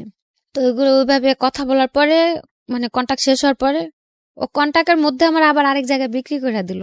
বিক্রি করলো কিভাবে? হ্যাঁ, ওই যে 6 মাসের কন্ট্যাক্ট ছিল না, উনার আমার 1 মাস কাজ করাইলো। আর এগুলো তো পরে বুঝতে পারলাম যে কি পরিমাণে টাকা। 1 মাস না, একটা মেয়েরে দিয়ে যদি 15 থেকে 20 দিন কাজ করে কন্টিনিউ, ও একটা মেয়ের যাওয়া আসার যা খরচ যায় সম্পূর্ণ টাকা উঠা যায় 15 থেকে 20 দিনই। তো সে জায়গাতে আমার 1 মাস কাজ করালো। কাজ করানোর পরে তাদের তো যা খরচ উঠা গেল, এমনকি এক্সট্রা উঠলো। তার 1 মাস পর আমার যে 5 মাস ছিল কন্ট্রাক্টে, ওই 5 মাসের কন্ট্রাক্ট করে আরেকটা এজেন্টের কাছে বিক্রি করে দিল। এটা আপনি পরে বুঝেছেন নাকি তখনই বুঝেছেন? তখনই মানে বিক্রি করার সময় আমার বলেনি, যেদিন আমার নিয়ে যায় ওদিন বলছে যে তোমার যে বাকি 5 মাসের কন্ট্রাক্ট আছে তুমি ওদের কাছে থাকবা, কোনো ঝামেলা করবে না। 1 মাসে তারা আমার আর কি নর্মাল করলো, আমার যেহেতু না জানাই ছিল, মানে ইউজ টু করা জিনিসটাতে। হ্যাঁ, আমার নর্মাল করলো যে তো মানে হঠাৎ করে বিক্রি করে দিলে তো যদি আমি প্রবলেম করি ওনাদের উপর একটা প্রেশার আসবে, তো নর্মাল করে তাদের কাছে দিল। যে আপুর ভাইয়ের কাছে বিক্রি করলো তাদের প্রথম মেয়ে ছিলাম আমি। মেয়ে বলতে মানে ওই ব্যবসা ওই মানে কাজের আমার দিয়ে তারা বিজনেসটা স্টার্ট করতেছিল। ওকে, মানে তাদের আর কোনো মেয়ে ছিল না, আমার দিয়ে তারা কি ব্যবসা লাইনটা ধরবে। তো ওই হিসেবে তারা আমার কখনো টর্চার করেনি যে এ কয়টা কাজ কেন এই কেন সেই কেন, যেহেতু তারাও নতুন বুঝতে পারতো না যে কতগুলা কাজ প্রেশার দিলে কতগুলা কাজ হয় বা কি করানো যায়, তারা তো বুঝতো না। ওই হিসেবে মানে ওনাদের কাছে থাকতো আমার কাজের পেরেশানিটা তো ছিল না, নর্মালি ছিলাম। তারপর আসার পরে আমি বললাম যে মাসে আমার কন্ট্রাক্ট শেষ, থাইকা গেলাম। থাকার পর 1 মাস আমি কাজ করলাম, মানে 1 মাস কাজ করার পর আমার মানে কাজ যে প্রতিদিন কাজ করতাম না, কাজের টাকাগুলো আমার হাতে দিয়ে দিত কাজের লাস্টে, ওগুলো বাসা হিসাব আর আমি তাদের কাছে জমা দিয়ে দিতাম মাস শেষে। যেমন তারা হিসাব করতো যে আমার 1 টাকার কাজ হয়েছে, 1 টাকা অর্ধেক অর্ধেক অর্ধেক তাদের অর্ধেক আমার, ওইভাবে হিসাব হইতো। তো 1 মাস কাজ করার পর দেখলাম যে না, মোটামুটি ভালো টাকাই হচ্ছে। তারপরে রয়ে গেলাম কাজ করতে করতে। এর মধ্যে ওইখানে একটা ছেলের সাথে আমার একটা সম্পর্ক হয়। ছেলে বলতে যে মেয়ে বান্ধবী ছিল, বান্ধবীর ফ্রেন্ডের মোবাইলে আমার ছবিটা দেখে মানে মারাত্মক পরিমাণে পাগল, এরকম একটা অবস্থা। তারপর যেভাবে ও কথা বলতে বলতে হইলো ওর সাথে একটা সম্পর্ক। তারপর ওরে ওরে করে ওই এজেন্টের সাথে আমার প্রতিনিয়ত ঝগড়া হতো। ও ওকে, মানে ও বাঙালি ছিল, ছেলেটাও বাঙালি ছিল। এজেন্টের ছেলেটার সঙ্গে সাথে ঝগড়া হতো মানে কি ও চাইতো যে আপনি যে এই পেশা থেকে বের হয়ে আসেন? হ্যাঁ, ও বলতো তুমি দেশে চলে যাবো, আমার বুঝাইতো কাজ কাম করার দরকার নেই এটা সেটা। আর এজেন্টে হয় কি নর্মালি ওই জায়গাতে যে কোনো মেয়ে সব সম্পর্কে তো জড়াইলে, কোনো প্রেম প্রীতিতে জড়াইলে ওইখান থেকে পালা যায়। আর উনারা আমার এতদিন রাখছিল, অন্তত আমার প্রতি তাদের এতটুকু বিশ্বাস ছিল আমি যাই করি না কেন পালায় কোথাও যাবো না। পালা যাওয়ার হলে আমি আরো আগে চলে যেতাম, যেহেতু 6-7 মাসে কোথাও যাইনি, যাবো না। তাদের সাথে ঝগড়া দিয়ে কারণে ওই ওর সাথে ফোনে টোনে কথা বলতাম বা দেখা করতাম, ওই দিকে মানে থিঙ্কিংটা থাকাতে আমার এদিকে কাজগুলো কম হইতো, যাতে তাদের প্রবলেম হইতো না। এই নিয়ে মানে খুব ভাবে চিল্লাচিল্লি ঝগড়াঝাটি চলতোই প্রতিনিয়ত, যে ওর সাথে কথা বলো না, এরকমটা হয় এই যুগে, এই জগতের মেয়েদের সাথে ছেলেরা রিলেশন করে টাকা টুকা খায়, তারপরে ছাইরা দেয়, কিন্তু এগুলার কোনো ভবিষ্যৎ নাই, তুমি ওরা ছাইরা দাও।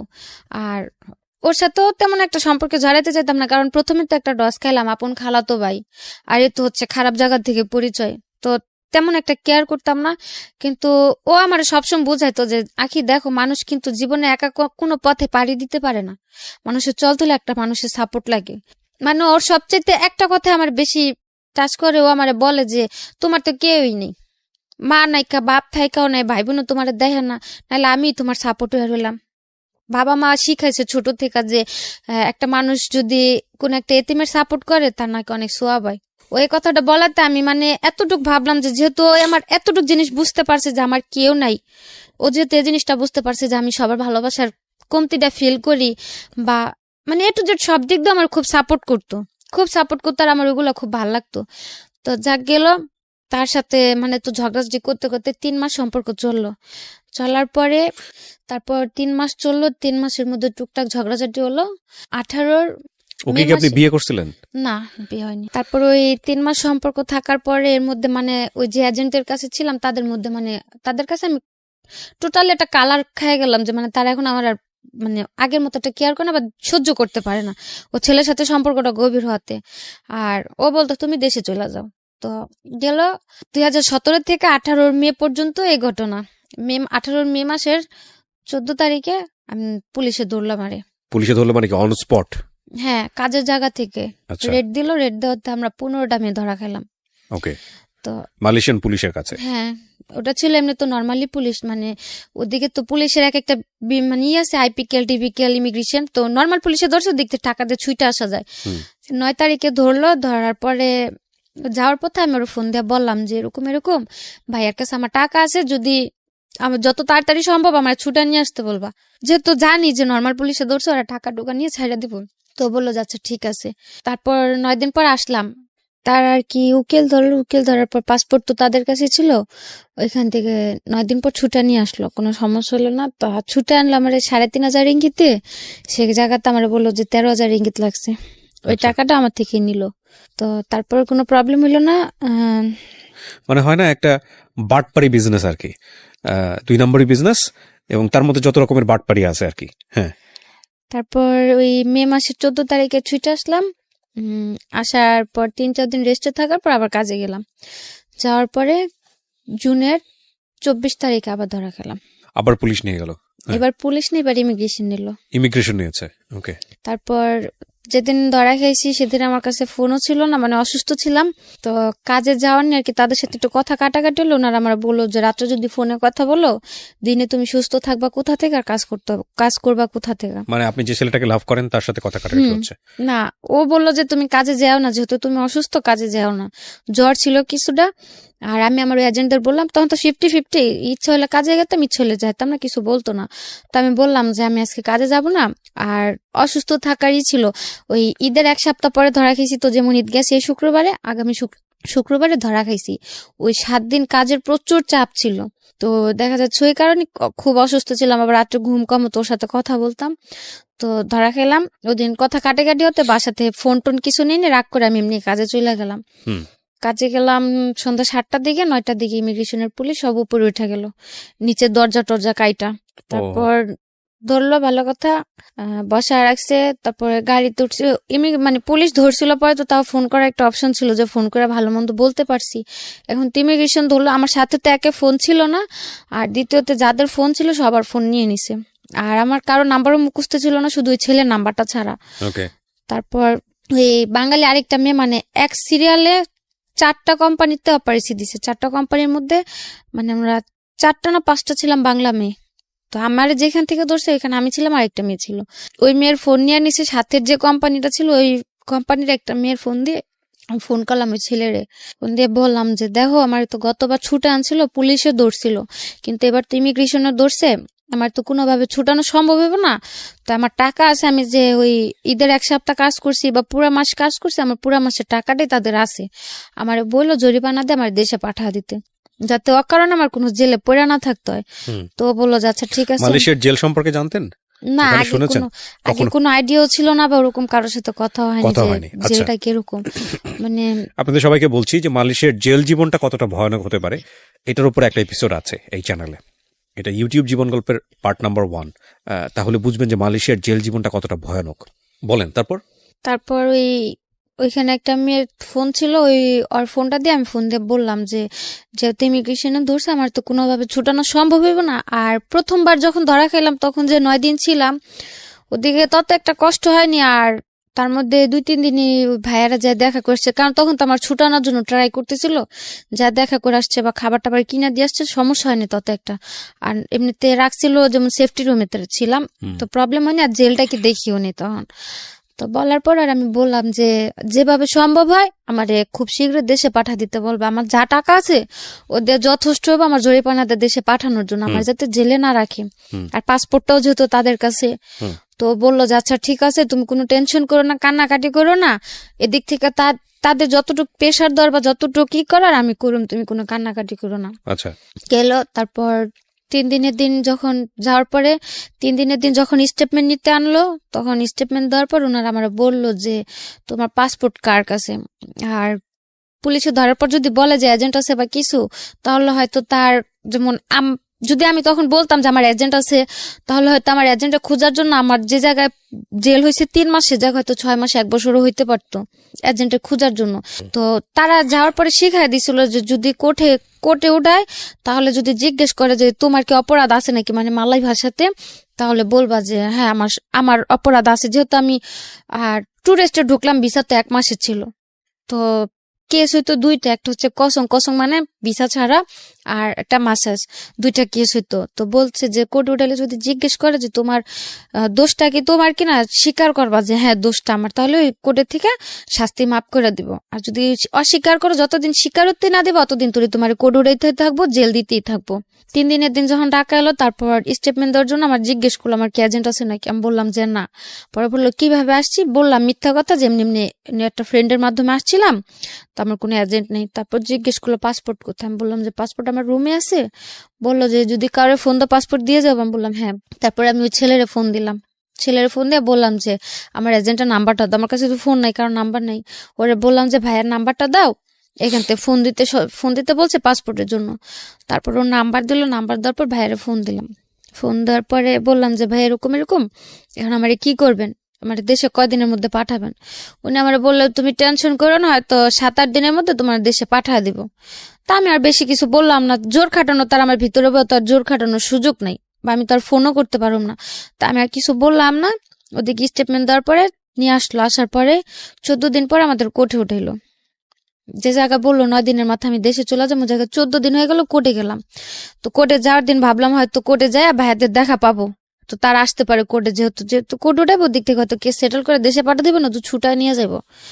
তারপর 14 দিন পর কোর্ট উঠালো, কেউ আসে নাই ওই জায়গাতে, আর আমার ফোন ছিল না, আমি কারো ফোনও দিতে পারিনি। 14 দিন পরে কোর্টে উঠানোর পরে কোর্টে থেকে রায় দিল যে আরো 14 দিন থাকতে হবে, 14 দিন পর আমাদের রায় দেবে। তারপরে গেলাম, আবার 14 দিন থাকলাম। ওই 14 দিন থাকার মধ্যে যে জায়গাতে ছিলাম, ওই জায়গাতে মানে অনেকের যেমন জেল হয়ে গেছে, কেউ টিকেটের জন্য বসে আছে, ক্যাম্পে ছিলাম, মানে মেন জেলে তখন নেয়নি, ক্যাম্পে রাখা হয়েছিল। তারপর ওই ক্যাম্পের অনেকে যারা বাড়ি চলে গেত, তাদের কাছে আমি ছেলের নাম্বারটা লিখে দিতাম, জ্বরে ফোন দেয়া বললেন যে আমার এই তারিখে কোর্টে উঠাইবো, জানি ওরা কেউ আসে। তো ওই ইন্দোনেশিয়া মেরে দিতাম, বাংলা মানে যখন যে যাইতো তার কাছে আমি নাম্বার দিয়ে দিতাম, যাতে একটু ফোন দিয়ে জানা দেয় যে আমি এই তারিখে কোড উঠুম, ওই কোডে আমার উঠাইবো, কোডের নামটাম বলে দিতাম। তারপরে গেল 28 দিন পরে কোড উঠলাম, ওই দিনও কেউ নাই। 28 দিন পরে আমাদের কোডের থেকে রায় দিল 2 মাস করে জেল। আর 2 মাস করে জেল বলতে মালয়েশিয়াতে জেল হয় 21 দিনের, মানে 21 দিনে 1 মাস ধরা হয়। তো 21 দিন 2 মাসের জেল হলো, সে জায়গাতে 28 দিন তো আমাদের এমনি চলে গেল কোর্টের জন্য। 28 দিন কাইটা হাতে ছিল 13 দিন। ওই 13 দিন আমাদের আর কি মেন যে জেল, ওই জেলে পিঞ্জারাতে পাঠানো হলো। ওদিকে গেলাম, কোর্টের থেকে বের হওয়ার পরে মানে আমার কাছে ছিল 40 টাকা। জেলের অভিজ্ঞতা একটু শুনতে চাই, জেলে কেমন কেমন লাগতেছিল?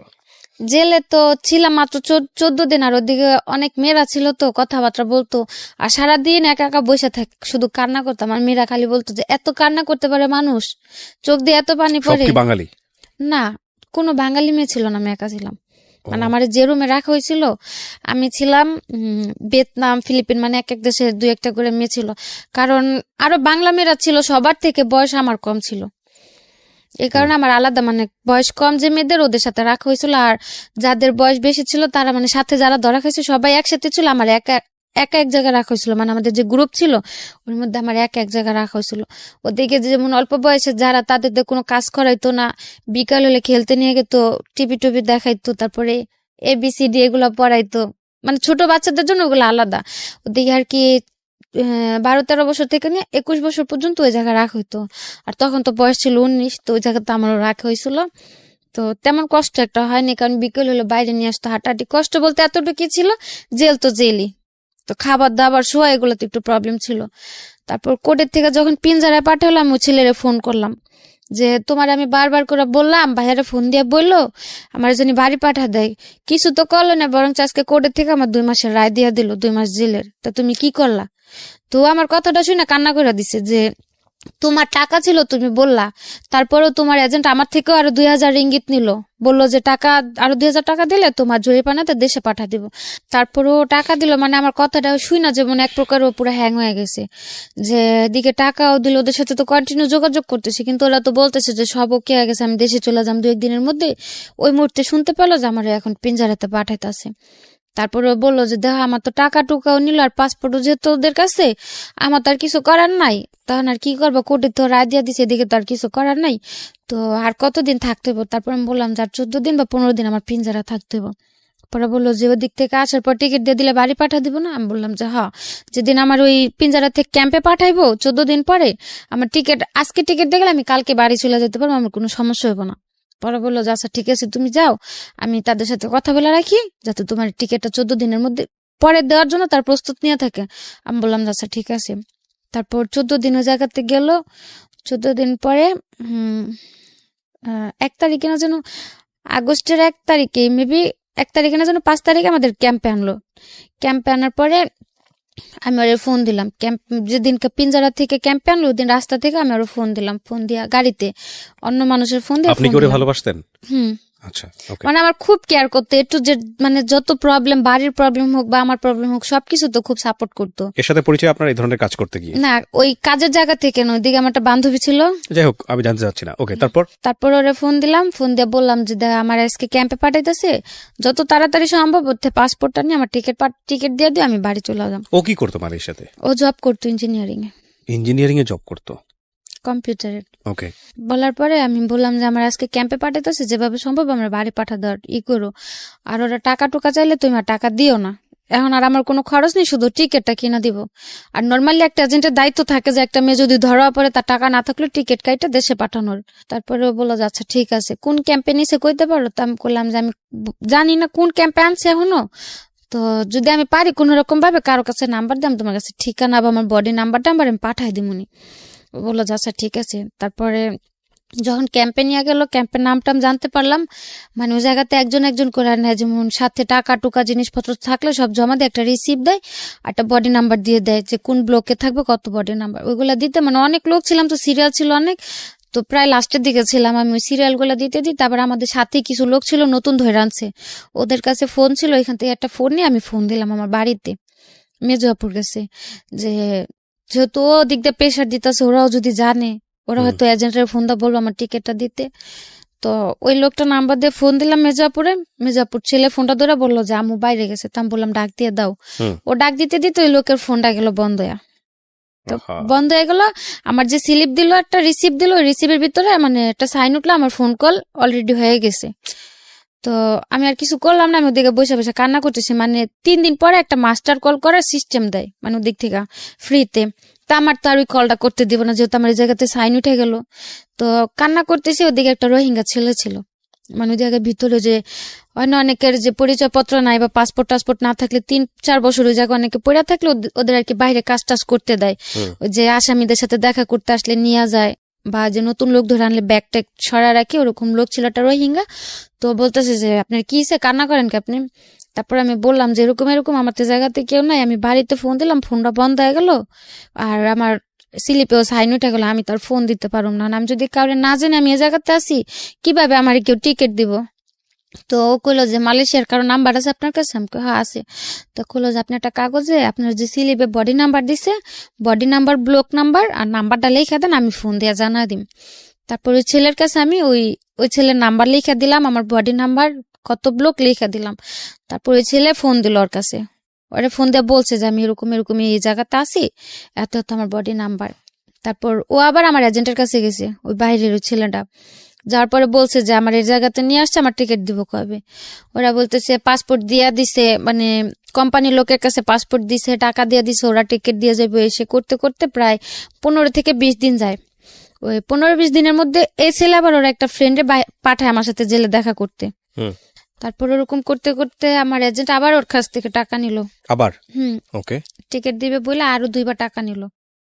যখন আমার জেল টেল শেষ হলো তখন ও আবার 2বার টাকা দিল। আচ্ছা। দেবার পরে যখন 3য় সপ্তাহ আমার সাথে দেখা করতে গেছে, তারপরে ওর বন্ধুটা বলতেছে যে আপা দেখেন আপনার পাসপোর্টটা আপনার এজেন্টে দিতে আছে না, আর ও 2-3বার করে টাকা দিছে, ওরে পাসপোর্টও দেন, আপনার টিকিটও দিতে হয় না। ও এমনও বলছে যে ভাই টাকা খাইছেন খাইছেন ভালো করছেন, আর পাসপোর্টটা দিয়ে দেন, আর একটা টিকিট আমি কাইটা দিতেছি, আপনার টাকা টুকা দিতে হবে না, টাকা জানিছেন নিছেন, আর পাসপোর্টটা দিয়ে দেন। আর পাসপোর্টটা বারবার চাইতেছিল এই কারণেই যে মালয়েশিয়ার জেলে যদি ট্রাভেল পাসের ফর্ম কেউ ফিল আপ করে, অন্তত পক্ষে 7 থেকে 8 মাস ওই ট্রাভেল পাসের স্লিপের জন্য বসে থাকতে হয়। মানে বাংলাদেশ এম্বাসি হয়ে এখান থেকে একটা কাগজ যাবো, ওই কাগজটার জন্য 7 থেকে 8 মাস অপেক্ষা করতে, যাদের পাসপোর্ট নাই। আর যদি আমার পাসপোর্ট না দিত তাহলে হয়তো আমার আরো 7 থেকে 8 মাস জেলে থাকতে হতো। তার জন্য বারবার যাওয়ার কথা, টাকা খাইতেছে খাক, তো পাসপোর্টটা দিয়ে দেখ। আর এই চান্সে ও টাকা খাচ্ছে। আর তারপর 3বার 3য় সপ্তাহ যখন দেখা করতে যাওয়ার পর আমি কান্নাকাটি করে বলছি যে ঠিক আছে ও এবার কি করব, বারবার টাকা দিতেছে। আমি বলছি যে ওরা টাকা দিতে নিষেধ করেন, আমি ট্রাভেল পাসের ফর্ম ফিল আপ করে দিচ্ছি, যদি আমার ফর্ম আসে আমার দেখতে ফোন করতে দিব ট্রাভেল পাস আসলে, যে কাউরে ফোন দিয়ে বলো টিকিট দিয়ে যাওয়ার জন্য। তখন আমি ফোন দিয়ে বললো, ওরা এসে বললেন আমার টিকিট দিয়ে তার টাকা টুকা লাগবে না। তারপর ওই ছেলে মানে ওই কথা শোনার পরে যায় পুলিশের কাছে একটা রিপোর্ট করলো যে এরকম এরকম আমি জেল আছে, আমার পাসপোর্ট আমার এজেন্টের কাছে, আমার টিকিট দিতেছে না। ওই জেলে পুলিশের থেকে ওই এজেন্টের কাছে একটা নোটিশ পাঠাইলো যে পাসপোর্টটা যাতে দিয়া দেয়। তারপরের সপ্তাহে যে আমার টিকিট দিয়ে আসলো, তারপরে দেশে আসলাম। এদিকে এজেন্টের জন্য আমার জেল খাটতে হলো 3 মাস, অথচ কোর্টের থেকে আমার রায় দিল আমার জেল হইলো 41 দিন। 41 দিনের জায়গায় আমার জেল খাটতে হলো 90 দিন। তারপরে আসলাম, আসার পরে ওই ছেলের সাথে যেহেতু সম্পর্কটা দেশে আসার পরেও ছিল, ওই সেপ্টেম্বরে দেশে আসলাম। ও বললো যে দেশেই থাকো, দেখি আমি যতটুকু পারি তোমার হেল্প করুন, টাকা টুকা যা লাগে। তারপরে আমি ভাবলাম যে যেহেতু আছে আমার এতটা সাপোর্ট করছে, যদি আমি ওর কাছে যাই হয়তো গেলেও আমার একটা ভালো কাজে টাজে লাগা দিলে আমি করতে পারুম। তো ওরে বললাম, বলার পর ও তত একটা মানে রায় দিল না। তারপর আমি গেলাম দ্বিতীয়বার যে ইন্দোনেশিয়া দিয়ে।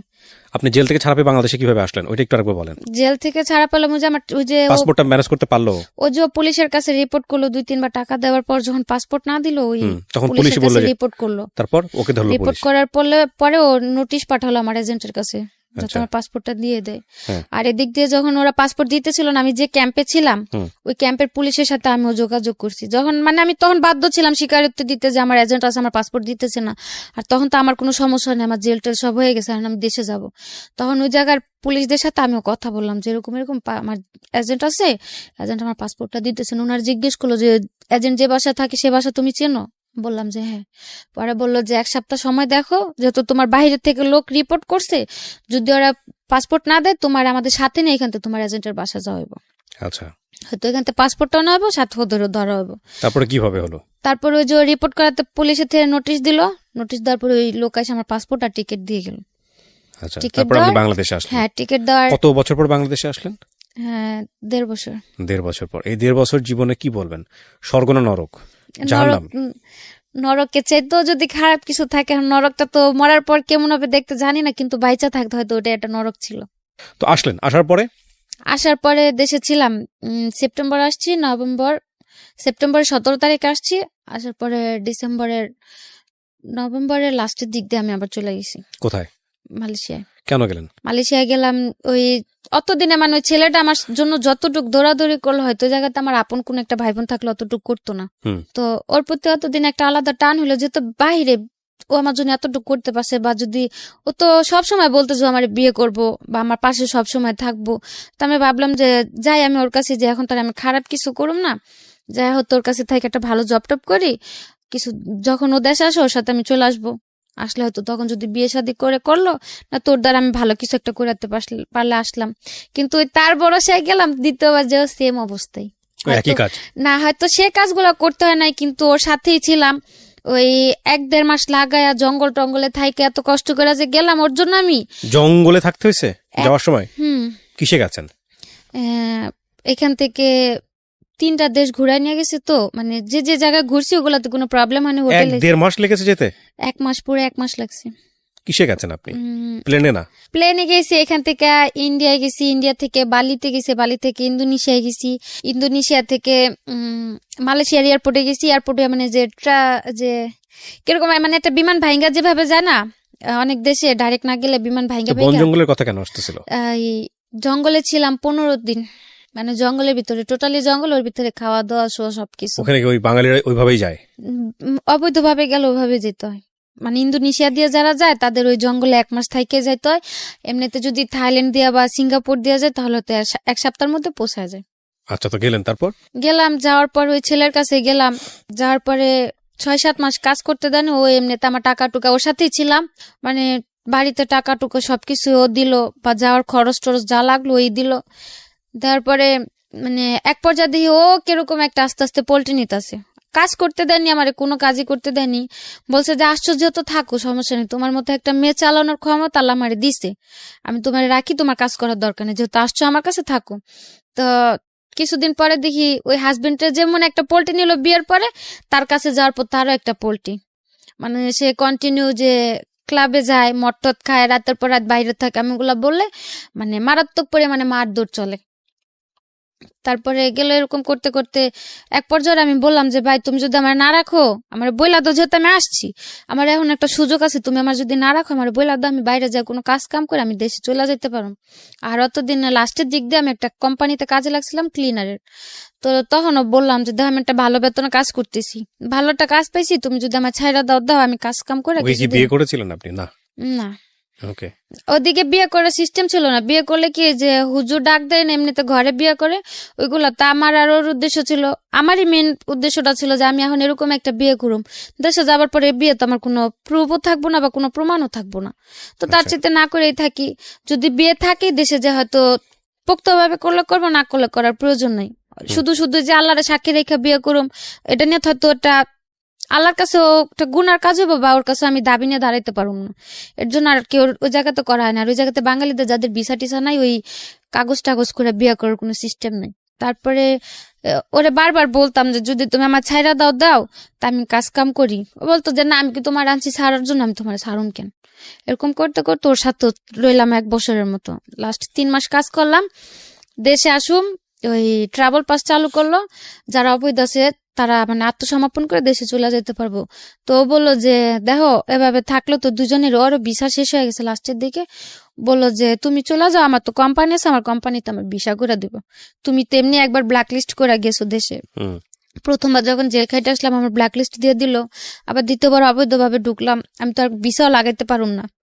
তো বললো যে তুমি চলে যাও, আমি থাকি, আমি ভিসা টিসা করে আমি ভিসা লাগলে দেশে আসুন না, ইনশাল্লাহ বিয়ে টেজা করার করুন। তা আমি বললাম যে না, আমি তোমার রেখে দেশে যাম না, আমি থাকতেই তুমি এত নাটক করে আমি চলে গেলে তো তখন তুমি পুরাই পল্টি নিবা, যেহেতু তুমি আমার বিয়ে করবো আমি তোমার সাথেই থাকি, সমস্যা নেই।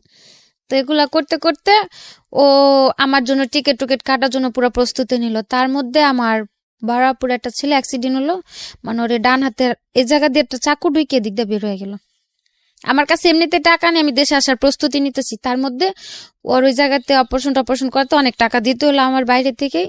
ও তখন দেশে আসবো না, রাজি হলো দেশে আসার জন্য, ছেলেটাও আমার সাথে। তারপরে আমি বলছি যে তুমি আমার টিকিট কাটবা, এত কিছু করবা, কোনো লাভ হইব না, যদি তুমি না যাও, যেদিনকার ফ্লাইট থাকবো দিন আমি পলায় যাম, দেখবা 3-4 দিন পর আবার আয়া পড়ছি, কিন্তু আমি তোমার রেখে দেশে যাম না। তারপরে এক পর্যায়ে ওর বাবা ফোন দিয়ে বললো যে দেশে নাকি ওর একটা চাকরি হয়েছে, ওরে দেশে চলে আসতে। তারপরে ও রাজি হলো আসার জন্য। একসাথে টিকিট পাইলো না, আমারটা ডিসেম্বর 14 তারিখে করলো, ওটা 17 তারিখে করলো। আসার সময় বারবার করে বললো যে তুমি যাও, তুমি কোনো টেনশন করো না, আমি তা আসি দেশে, যে আমি তোমার লোক কোনো পোল্ট্রি নিবো না, তুমি চলো, আমিও তো দেশে আইতেছি। আসার পর আল্লাহ বিয়ে শাদী যা করার করুননি। আসলাম দেশে, আসার পর 15-20 দিন ভালোই ছিল, এখন পুরাই পুরা পোল্ট্রি বলতে মানে মানুষ অত বড় পোল্ট্রি নিতে পারে না দেখলে হয়তো জানতাম না। সো আপনি আবার যাবেন না মালয়েশিয়াতে? না, আর যাও কার কাছে? আর যাওয়ার কোনো প্রয়োজন নেই। প্রথমে তো গেলাম ফ্যামিলির দিক দিয়ে চিন্তা করা, বা প্রথম গেছে ফ্যামিলি দিক দিয়ে চিন্তা করে, সেকেন্ড টাইম গেছে একজন মানুষকে ভালোবেসে। এখন কিভাবে চলতেছে আপনার? এখন ওই ছেলের সাথে কথা হয় এমনিতে, আমার টাকা টুকা লাগলে যদি আমি ফোন দিয়ে বলি, না টাকা টুকা দেয় কিন্তু কোনো কথা বলে না, যোগাযোগ করে না। এছাড়া আপনি কোনো কাজ কাম করেন? গত মাসে একটা চাকরিতে জয়েন করছি, তো করতেছি টুকটাক। কেন বললেন এই গল্পটা? আবার এই প্রশ্নটা করি। গল্পটা বলার উদ্দেশ্য এইটুকুই ছিল যে অনেক মেয়েরাই বাহিরে যায়, যেহেতু আমি মালয়েশিয়াতে অন্য অন্য দেশের গুলো তার আমি বলতে পারি না, বা আসার সময় এয়ারপোর্টেও দেখছি সৌদি থেকে অনেক মেয়েরা প্রায় 1-1.5 মেয়ে সিরিয়ালে দাঁড়ায় আছে। জিজ্ঞেস করলাম, মানে ওদের সাথে আমারও মনে করছিল আমি সৌদি থেকে আসছি। এবার আসার সময় আমি 2-3 ঘন্টা লেটে এয়ারপোর্টের থেকে বেরোলাম, ওই যে ওদের সাথে আমার সিরিয়ালে দাঁড় করা রাখলো। যখন দেখলাম যে সবগুলা লোক সৌদি আরবের, আমি একাই মালয়েশিয়ার, তখন আমি চিল্লাচিল্লি করাতে তারপর আমার বের করে দিল। 2-2.5 ঘন্টা যে দাঁড়াইছিলাম, মেয়েগুলা জিজ্ঞেস করলাম যে আপনারা কি জনের দিকে দাঁড়াচ্ছেন, সবগুলা জেল খেটে আসছে। 1-1.5 মেয়ে হবে, কমপক্ষে 3 থেকে 400 পুরুষ হবে। 2টা সিরিয়ালে, মানে এয়ারপোর্টের ভিতরটা পুরো ভরা ওই মেয়ে লোকগুলা দিয়ে। এছাড়া সাথে যেসব লোক সব বের হয়ে গেছে। তো তাদের মধ্যে দাঁড়া থাকার পর জিজ্ঞেস করলাম, মেয়েগুলা বললো যে দেখেন এরকম এরকম আইনা কাজের নিচে নেওয়ার পরে এখন যে বাড়িতে কাজ করি তারাও নির্যাতন করে, বাইরে থেকে লোকেরাও এসে নির্যাতন করে, লাস্টে টিকতে না পেরে পুলিশের কাছে যে আত্মসমর্পণ করছি, এই জেল খাটটা এখন দেশে আসছে আমরা সবাই। কি একটা ইমেজ দাঁড়ায় দেখেন। এটা তো আমার এইখানে, এটা কিন্তু আমার এখানে এপিসোডটা ফার্স্ট টাইম না। বাংলাদেশের বিভিন্ন মিডিয়াতে, টেলিভিশন চ্যানেলে এই নিউজগুলো আসে, হরহামেশাই আসে। ইমেজটা কি দাঁড়ায় দেখেন। প্রথমত আমাদের সামাজিকতার জায়গাটা থেকে এই ধরনের মেয়েরা যখন দেশে ফিরে আসে খুব একটা ভালো চোখে দেখা হয় না, এবং ওখানে যে যাবে গিয়েও একটা ট্র্যাপের মধ্যে পড়ে যায়, বের হতে পারে না। মানে একটু ভালো থাকার জন্য কি ভয়ঙ্কর রকমের যুদ্ধ। আর আপনি আজকে যেভাবে সাফারার, এটার জন্য তো আপনি নিজেও দায়ী। হ্যাঁ, আপনার বয়স একটা ফ্যাক্ট ছিল যে ওই বয়সে আপনি বুঝেন নাই, কিন্তু আমি নিশ্চিত যে যারা অনেক বয়স্ক, যারা হয়তো 18 বছর পার করে ওই দেশে গেছে, তারা অনেক বুঝে শুনেই গেছে, তাদের জন্য আজকের এপিসোডটা কাজে লাগবে। তো আপনি নিশ্চয়ই ভুল করেছিলেন, কারণ 15-16 বছর বয়সেও যদি আপনি গেছেন, 18 বছরের আগে তো গেছেন আপনি দেশের বাইরে। লেবার লতে তো 18 বছরের আগে তো দেশের বাইরে যাওয়ার আমার জানা মতে নিয়মই নাই বাংলাদেশ সরকার থেকে। তো এটা তো আপনি এক ধরনের অপরাধী করেছেন। এবং যাওয়ার পরে আপনি যেটা বলছিলেন যে আপনি এক পর্যায়ে মেনে নিলেন যে না, এই জবটাই আপনি করবেন পয়সা ইনকাম করার জন্য। পয়সা ইনকাম করতে পেরেছেন? ওই যে সব জেলে পুলিশের কাছে গেছে। হ্যাঁ। সো আসলে লাইফে কোনো শর্টকামিং কোনো পথ নাই যে আপনি শর্টকাট একটা মেরে দিবেন, দিয়ে আপনি লাইফে অনেক বড়লোক হয়ে যাবেন, অনেক কিছু হয়ে যাবেন। That is really difficult. এটা হয় না। যতদিন কন্টাক্টে ছিল, যদি ততদিনের মধ্যেও পুলিশে ধরতো, তাও মনের একটা সান্ত্বনা দিতে পারতাম যে দেশে চলে গেলাম। যখন কন্ট্রাক্টটা শেষ হইলো, 1 মাস কাজ করলাম, টাকাগুলা নিয়ে বাড়িতেও পাঠাইনি। মানে টাকাগুলা বাড়িতে পাঠাবো, যেমন কালকে পাঠাবো, আজকে কাজে গেছি, যে কাজের থেকে আইসে বাড়ি থেকে নাম্বার নিয়ে টাকাগুলা পাঠাবো, ওই দিনকার রাত্রি পুলিশে ধরলো। এখন ভবিষ্যৎ পরিকল্পনা কি? আপনি রাইট নাও কত বয়স, কত আপনার? আবারও জিজ্ঞেস। 21 বছর। জীবনের অনেক লম্বা একটা পথ পড়ে আছে। এখন কি চিন্তা করেন ভবিষ্যৎ নিয়ে?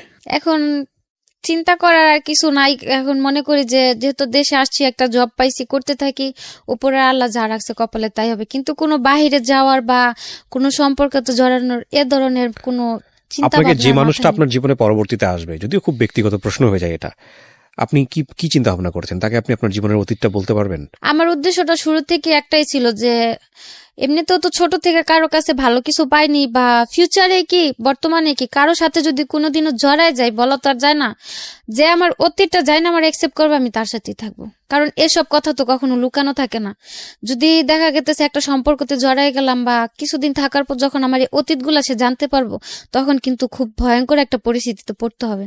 তার চাইতে আমার অতীতটা যায় না যে আমার অ্যাকসেপ্ট করবো, আমি তার কাছেই যাব। আমাদের সামাজিকতা কি তৈরি হয়েছে যে একটা মেয়ে যার কোনো অপরাধ নাই, ভুল নাই, কিন্তু এরকম একটা ঘটনায় জড়িয়ে গেছে বা জড়াতে বাধ্য করা হয়েছে, সেই মেয়েটাকে আমরা পাবলিকলি ফোকাস করতে পারি? অপরাধ তো ওর নাই, পারি না, কারণ আমাদের সমাজটাই তো এখানে বিকলাঙ্গ চিন্তার অধিকারী। অপরাধ ওর না, তারপর ওকে আমাদের হাইড করতে হচ্ছে। সো অনেক সময় লাগবে পরিবর্তন আসতে, কিন্তু ওর যে চিন্তাটা ব্যক্তিগত পর্যায়ে, সেই চিন্তাটাকে আমি স্যালুট করি। জীবনের সমস্ত কিছু জেনেই যেন ওর কাছে মানুষ আসে। আরেকটা বিষয় আমি বিশ্বাস করি, সেটা হচ্ছে আমৃত্যু পর্যন্ত নিজের ভুলগুলো বুঝে নিজের জীবনটাকে সংশোধন করার সুযোগ আছে, সেটা আল্লাহ আমাদেরকে দিয়েছে। সো সেই জায়গাটা থেকে আপনি যদি ব্যক্তিগতভাবে মনে করেন যে ভুলগুলো হয়ে গেছে আমার অপ্রাপ্ত বয়স থাকা অবস্থায়, সেগুলো যেন আপনি নিজেও রেসপন্সিবল ছিলেন না, উদ্দেশ্য ছিল মহৎ কিন্তু আপনি ট্র্যাপে পড়ে গেলেন, সেটার জন্য আল্লাহ আপনাকে একটা ভালো দিক নির্দেশনা দিক, আপনাকে ভালো পথে পরিচালিত করুক, সেটা একটা বিষয়। আরেকটা হচ্ছে, যারা আজকে আপনার এই গল্পটা শুনলো, আমি নিশ্চিত যে এই গল্পটা শোনার পরে কোনো বাবা মাই তার সন্তানকে অবৈধ পথে বিদেশে পাড়ি এই জমানোর যে কথা বলবেন না। একবার দুইবার তিন চারবার বাইরে গেলাম, কখনো মানে ফ্যামিলি থেকেও আমার কখনো একটা বাধা দিল না যে না।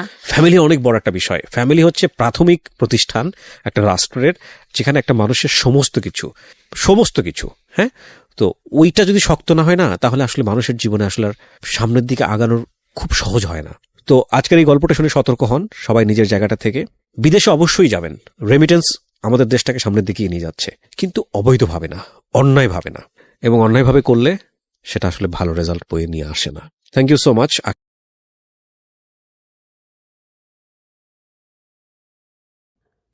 আপনাদের সবাইকে আমার চ্যানেল জীবনের গল্প লাইভ স্টোরিতে স্বাগতম। আজকের গল্পটি হচ্ছে অসাধারণ হৃদয়স্পর্শী গল্প, সৎ বাবা। আব্বা, এগুলো কি নোংরামি করতেছো তুমি আমার সাথে? আমি যে মেয়ে হই তোমার? চুপ কর। কিসের বাবা? আমি তো নিজের বাপ নাকি? নিজের বাপ যতই না হও, তুমি আমার আম্মার স্বামী। আমি তোমার নিজের আব্বার মতোই মনে করি। তুই আমার নিজের মা বাপ ভাবলো, আমি কোনোদিন তোরে নিজের মেয়ে হিসাবে ভাবি নাই। তুই আমার কাছে যে কি জিনিস নিজেও জানিস না, পাগলি। যে এগুলো কি বলতেছো তুমি পাগলের মতো? এই চিন্তা করার আগে মেরে কেন ফেললে না আমায়? আমি তোমার মুখ থেকে আর এগুলো শুনবার চাই না। তুই মরলে আমার কি হবে রে? আমি তো তোরে পাওয়ার আশায় দিন গুনে বসে থাকি।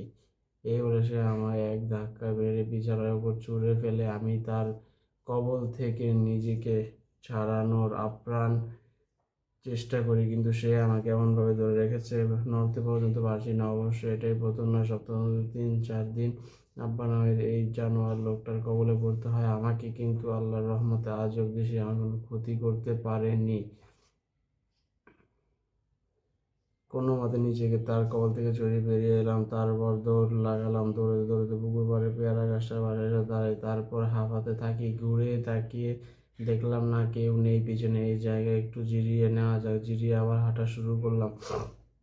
গ্রামের পেছনে একটা মস্ত বড় শালবন আছে। যখনই মন খারাপ করে বা নিজের লুকানোর দরকার পড়ে, এই জায়গাটাই আমার শেষ ভরসা। শালবনের ভেতরে গিয়ে নিজের আধিপত্য বিস্তার করে বসে রইলাম। কেন জানি এই জায়গাটায় আসলে আমার মনের সমস্ত ক্লান্তি হতাশা দূর হয়ে যায়।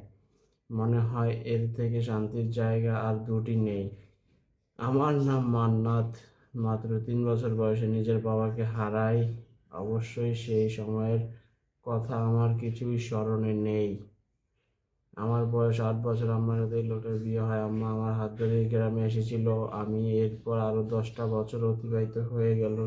এর কতবার নিজের সৎ বাবার কাছে লাঞ্ছনার শিকার হয়েছি তা ইয়াত্তা নেই। আম্মা অনেক চেষ্টা করেছে আমার অন্যত্র বিয়ে দেওয়ার, কিন্তু এই লোকটা প্রতিবারই বাদ সাধতো। কোনো না কোনোভাবে বিয়ে ভেঙে দিত। কিছুক্ষণ পর নিজের কাঁধের ওপর কারোর স্পর্শ অনুভব করি। আমার বুঝতে বাকি রইল না কার এসব। নিশ্চয়ই আমার কাছে এই পৃথিবীতে আমার আপন বলতে কেউ নেই। আমার তার নিঃশ্বাসের শব্দ, তার উপস্থিতি উপলব্ধি করতে পারি আমি। আমরা এখন আলোচনা করব মৃত্তিকা পানির ফ্লুইড ধর্মের তাপ ধারকত্ব নিয়ে। তাপ ধারকত্ব, তরল পানির তাপ ধারকত্ব খুব বেশি। এটি হলো প্রতি গ্রামে 1 ক্যালোরি। এর অর্থ হচ্ছে 1 গ্রাম পানির তাপমাত্রা 14.5 ডিগ্রি সেলসিয়াস থেকে 15.5 ডিগ্রি সেলসিয়াস পর্যন্ত বৃদ্ধির জন্য 1 ক্যালোরি তাপশক্তি প্রয়োজন। বাস্তবে সকল বস্তুর তাপ ধারকত্ব পানির তাপ ধারকত্বের চেয়ে কম। বরফের তাপ ধারকত্ব তরল পানির চেয়ে অনেক কম। এটি হলো 0.493 ক্যালোরি পার গ্রাম। বরফের তাপ বৃদ্ধির সাথে সাথে হাইড্রোজেন বন্ধন ভেঙে যায় না, অথচ পানির তাপ বৃদ্ধির সাথে সাথে হাইড্রোজেন বন্ধন ভেঙে যায়। সেজন্য বরফের তাপ ধারকত্ব মান, অথচ পানির তাপ ধারকত্ব বেশি। সেজন্য বরফের তাপ ধারকত্ব কম, অথচ পানির তাপ ধারকত্ব বেশি।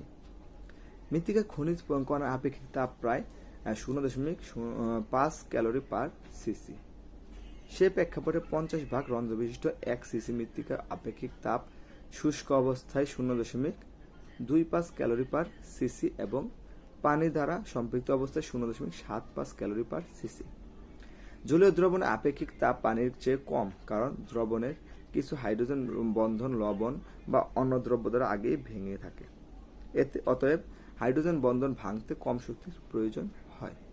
বাষ্পীয় চাপ, এটি তরল পদার্থের বাষ্প, একটি তরল পদার্থের বাষ্প তরল পদার্থের সঙ্গে সুস্থিত অবস্থায় থাকে, যে চাপ প্রদর্শন করে তা হচ্ছে বাষ্পীয় চাপ। একে বাষ্পীয় ভবনের প্রবণতা বলা যেতে পারে। তাপমাত্রা বৃদ্ধির সাথে সাথে বাষ্পীয় চাপও বৃদ্ধি পায়। হাইড্রোজেন বন্ধন পানির অণুকে এমন দৃঢ়ভাবে একত্রিত করে রাখে যে এই ধরনের অথবা আরো বেশি আণবিক ওজন সম্পন্ন অন্যান্য যৌগ অপেক্ষা পানির গলনাঙ্ক স্ফুটনাঙ্ক ডাইইলেকট্রিক ধ্রুবক।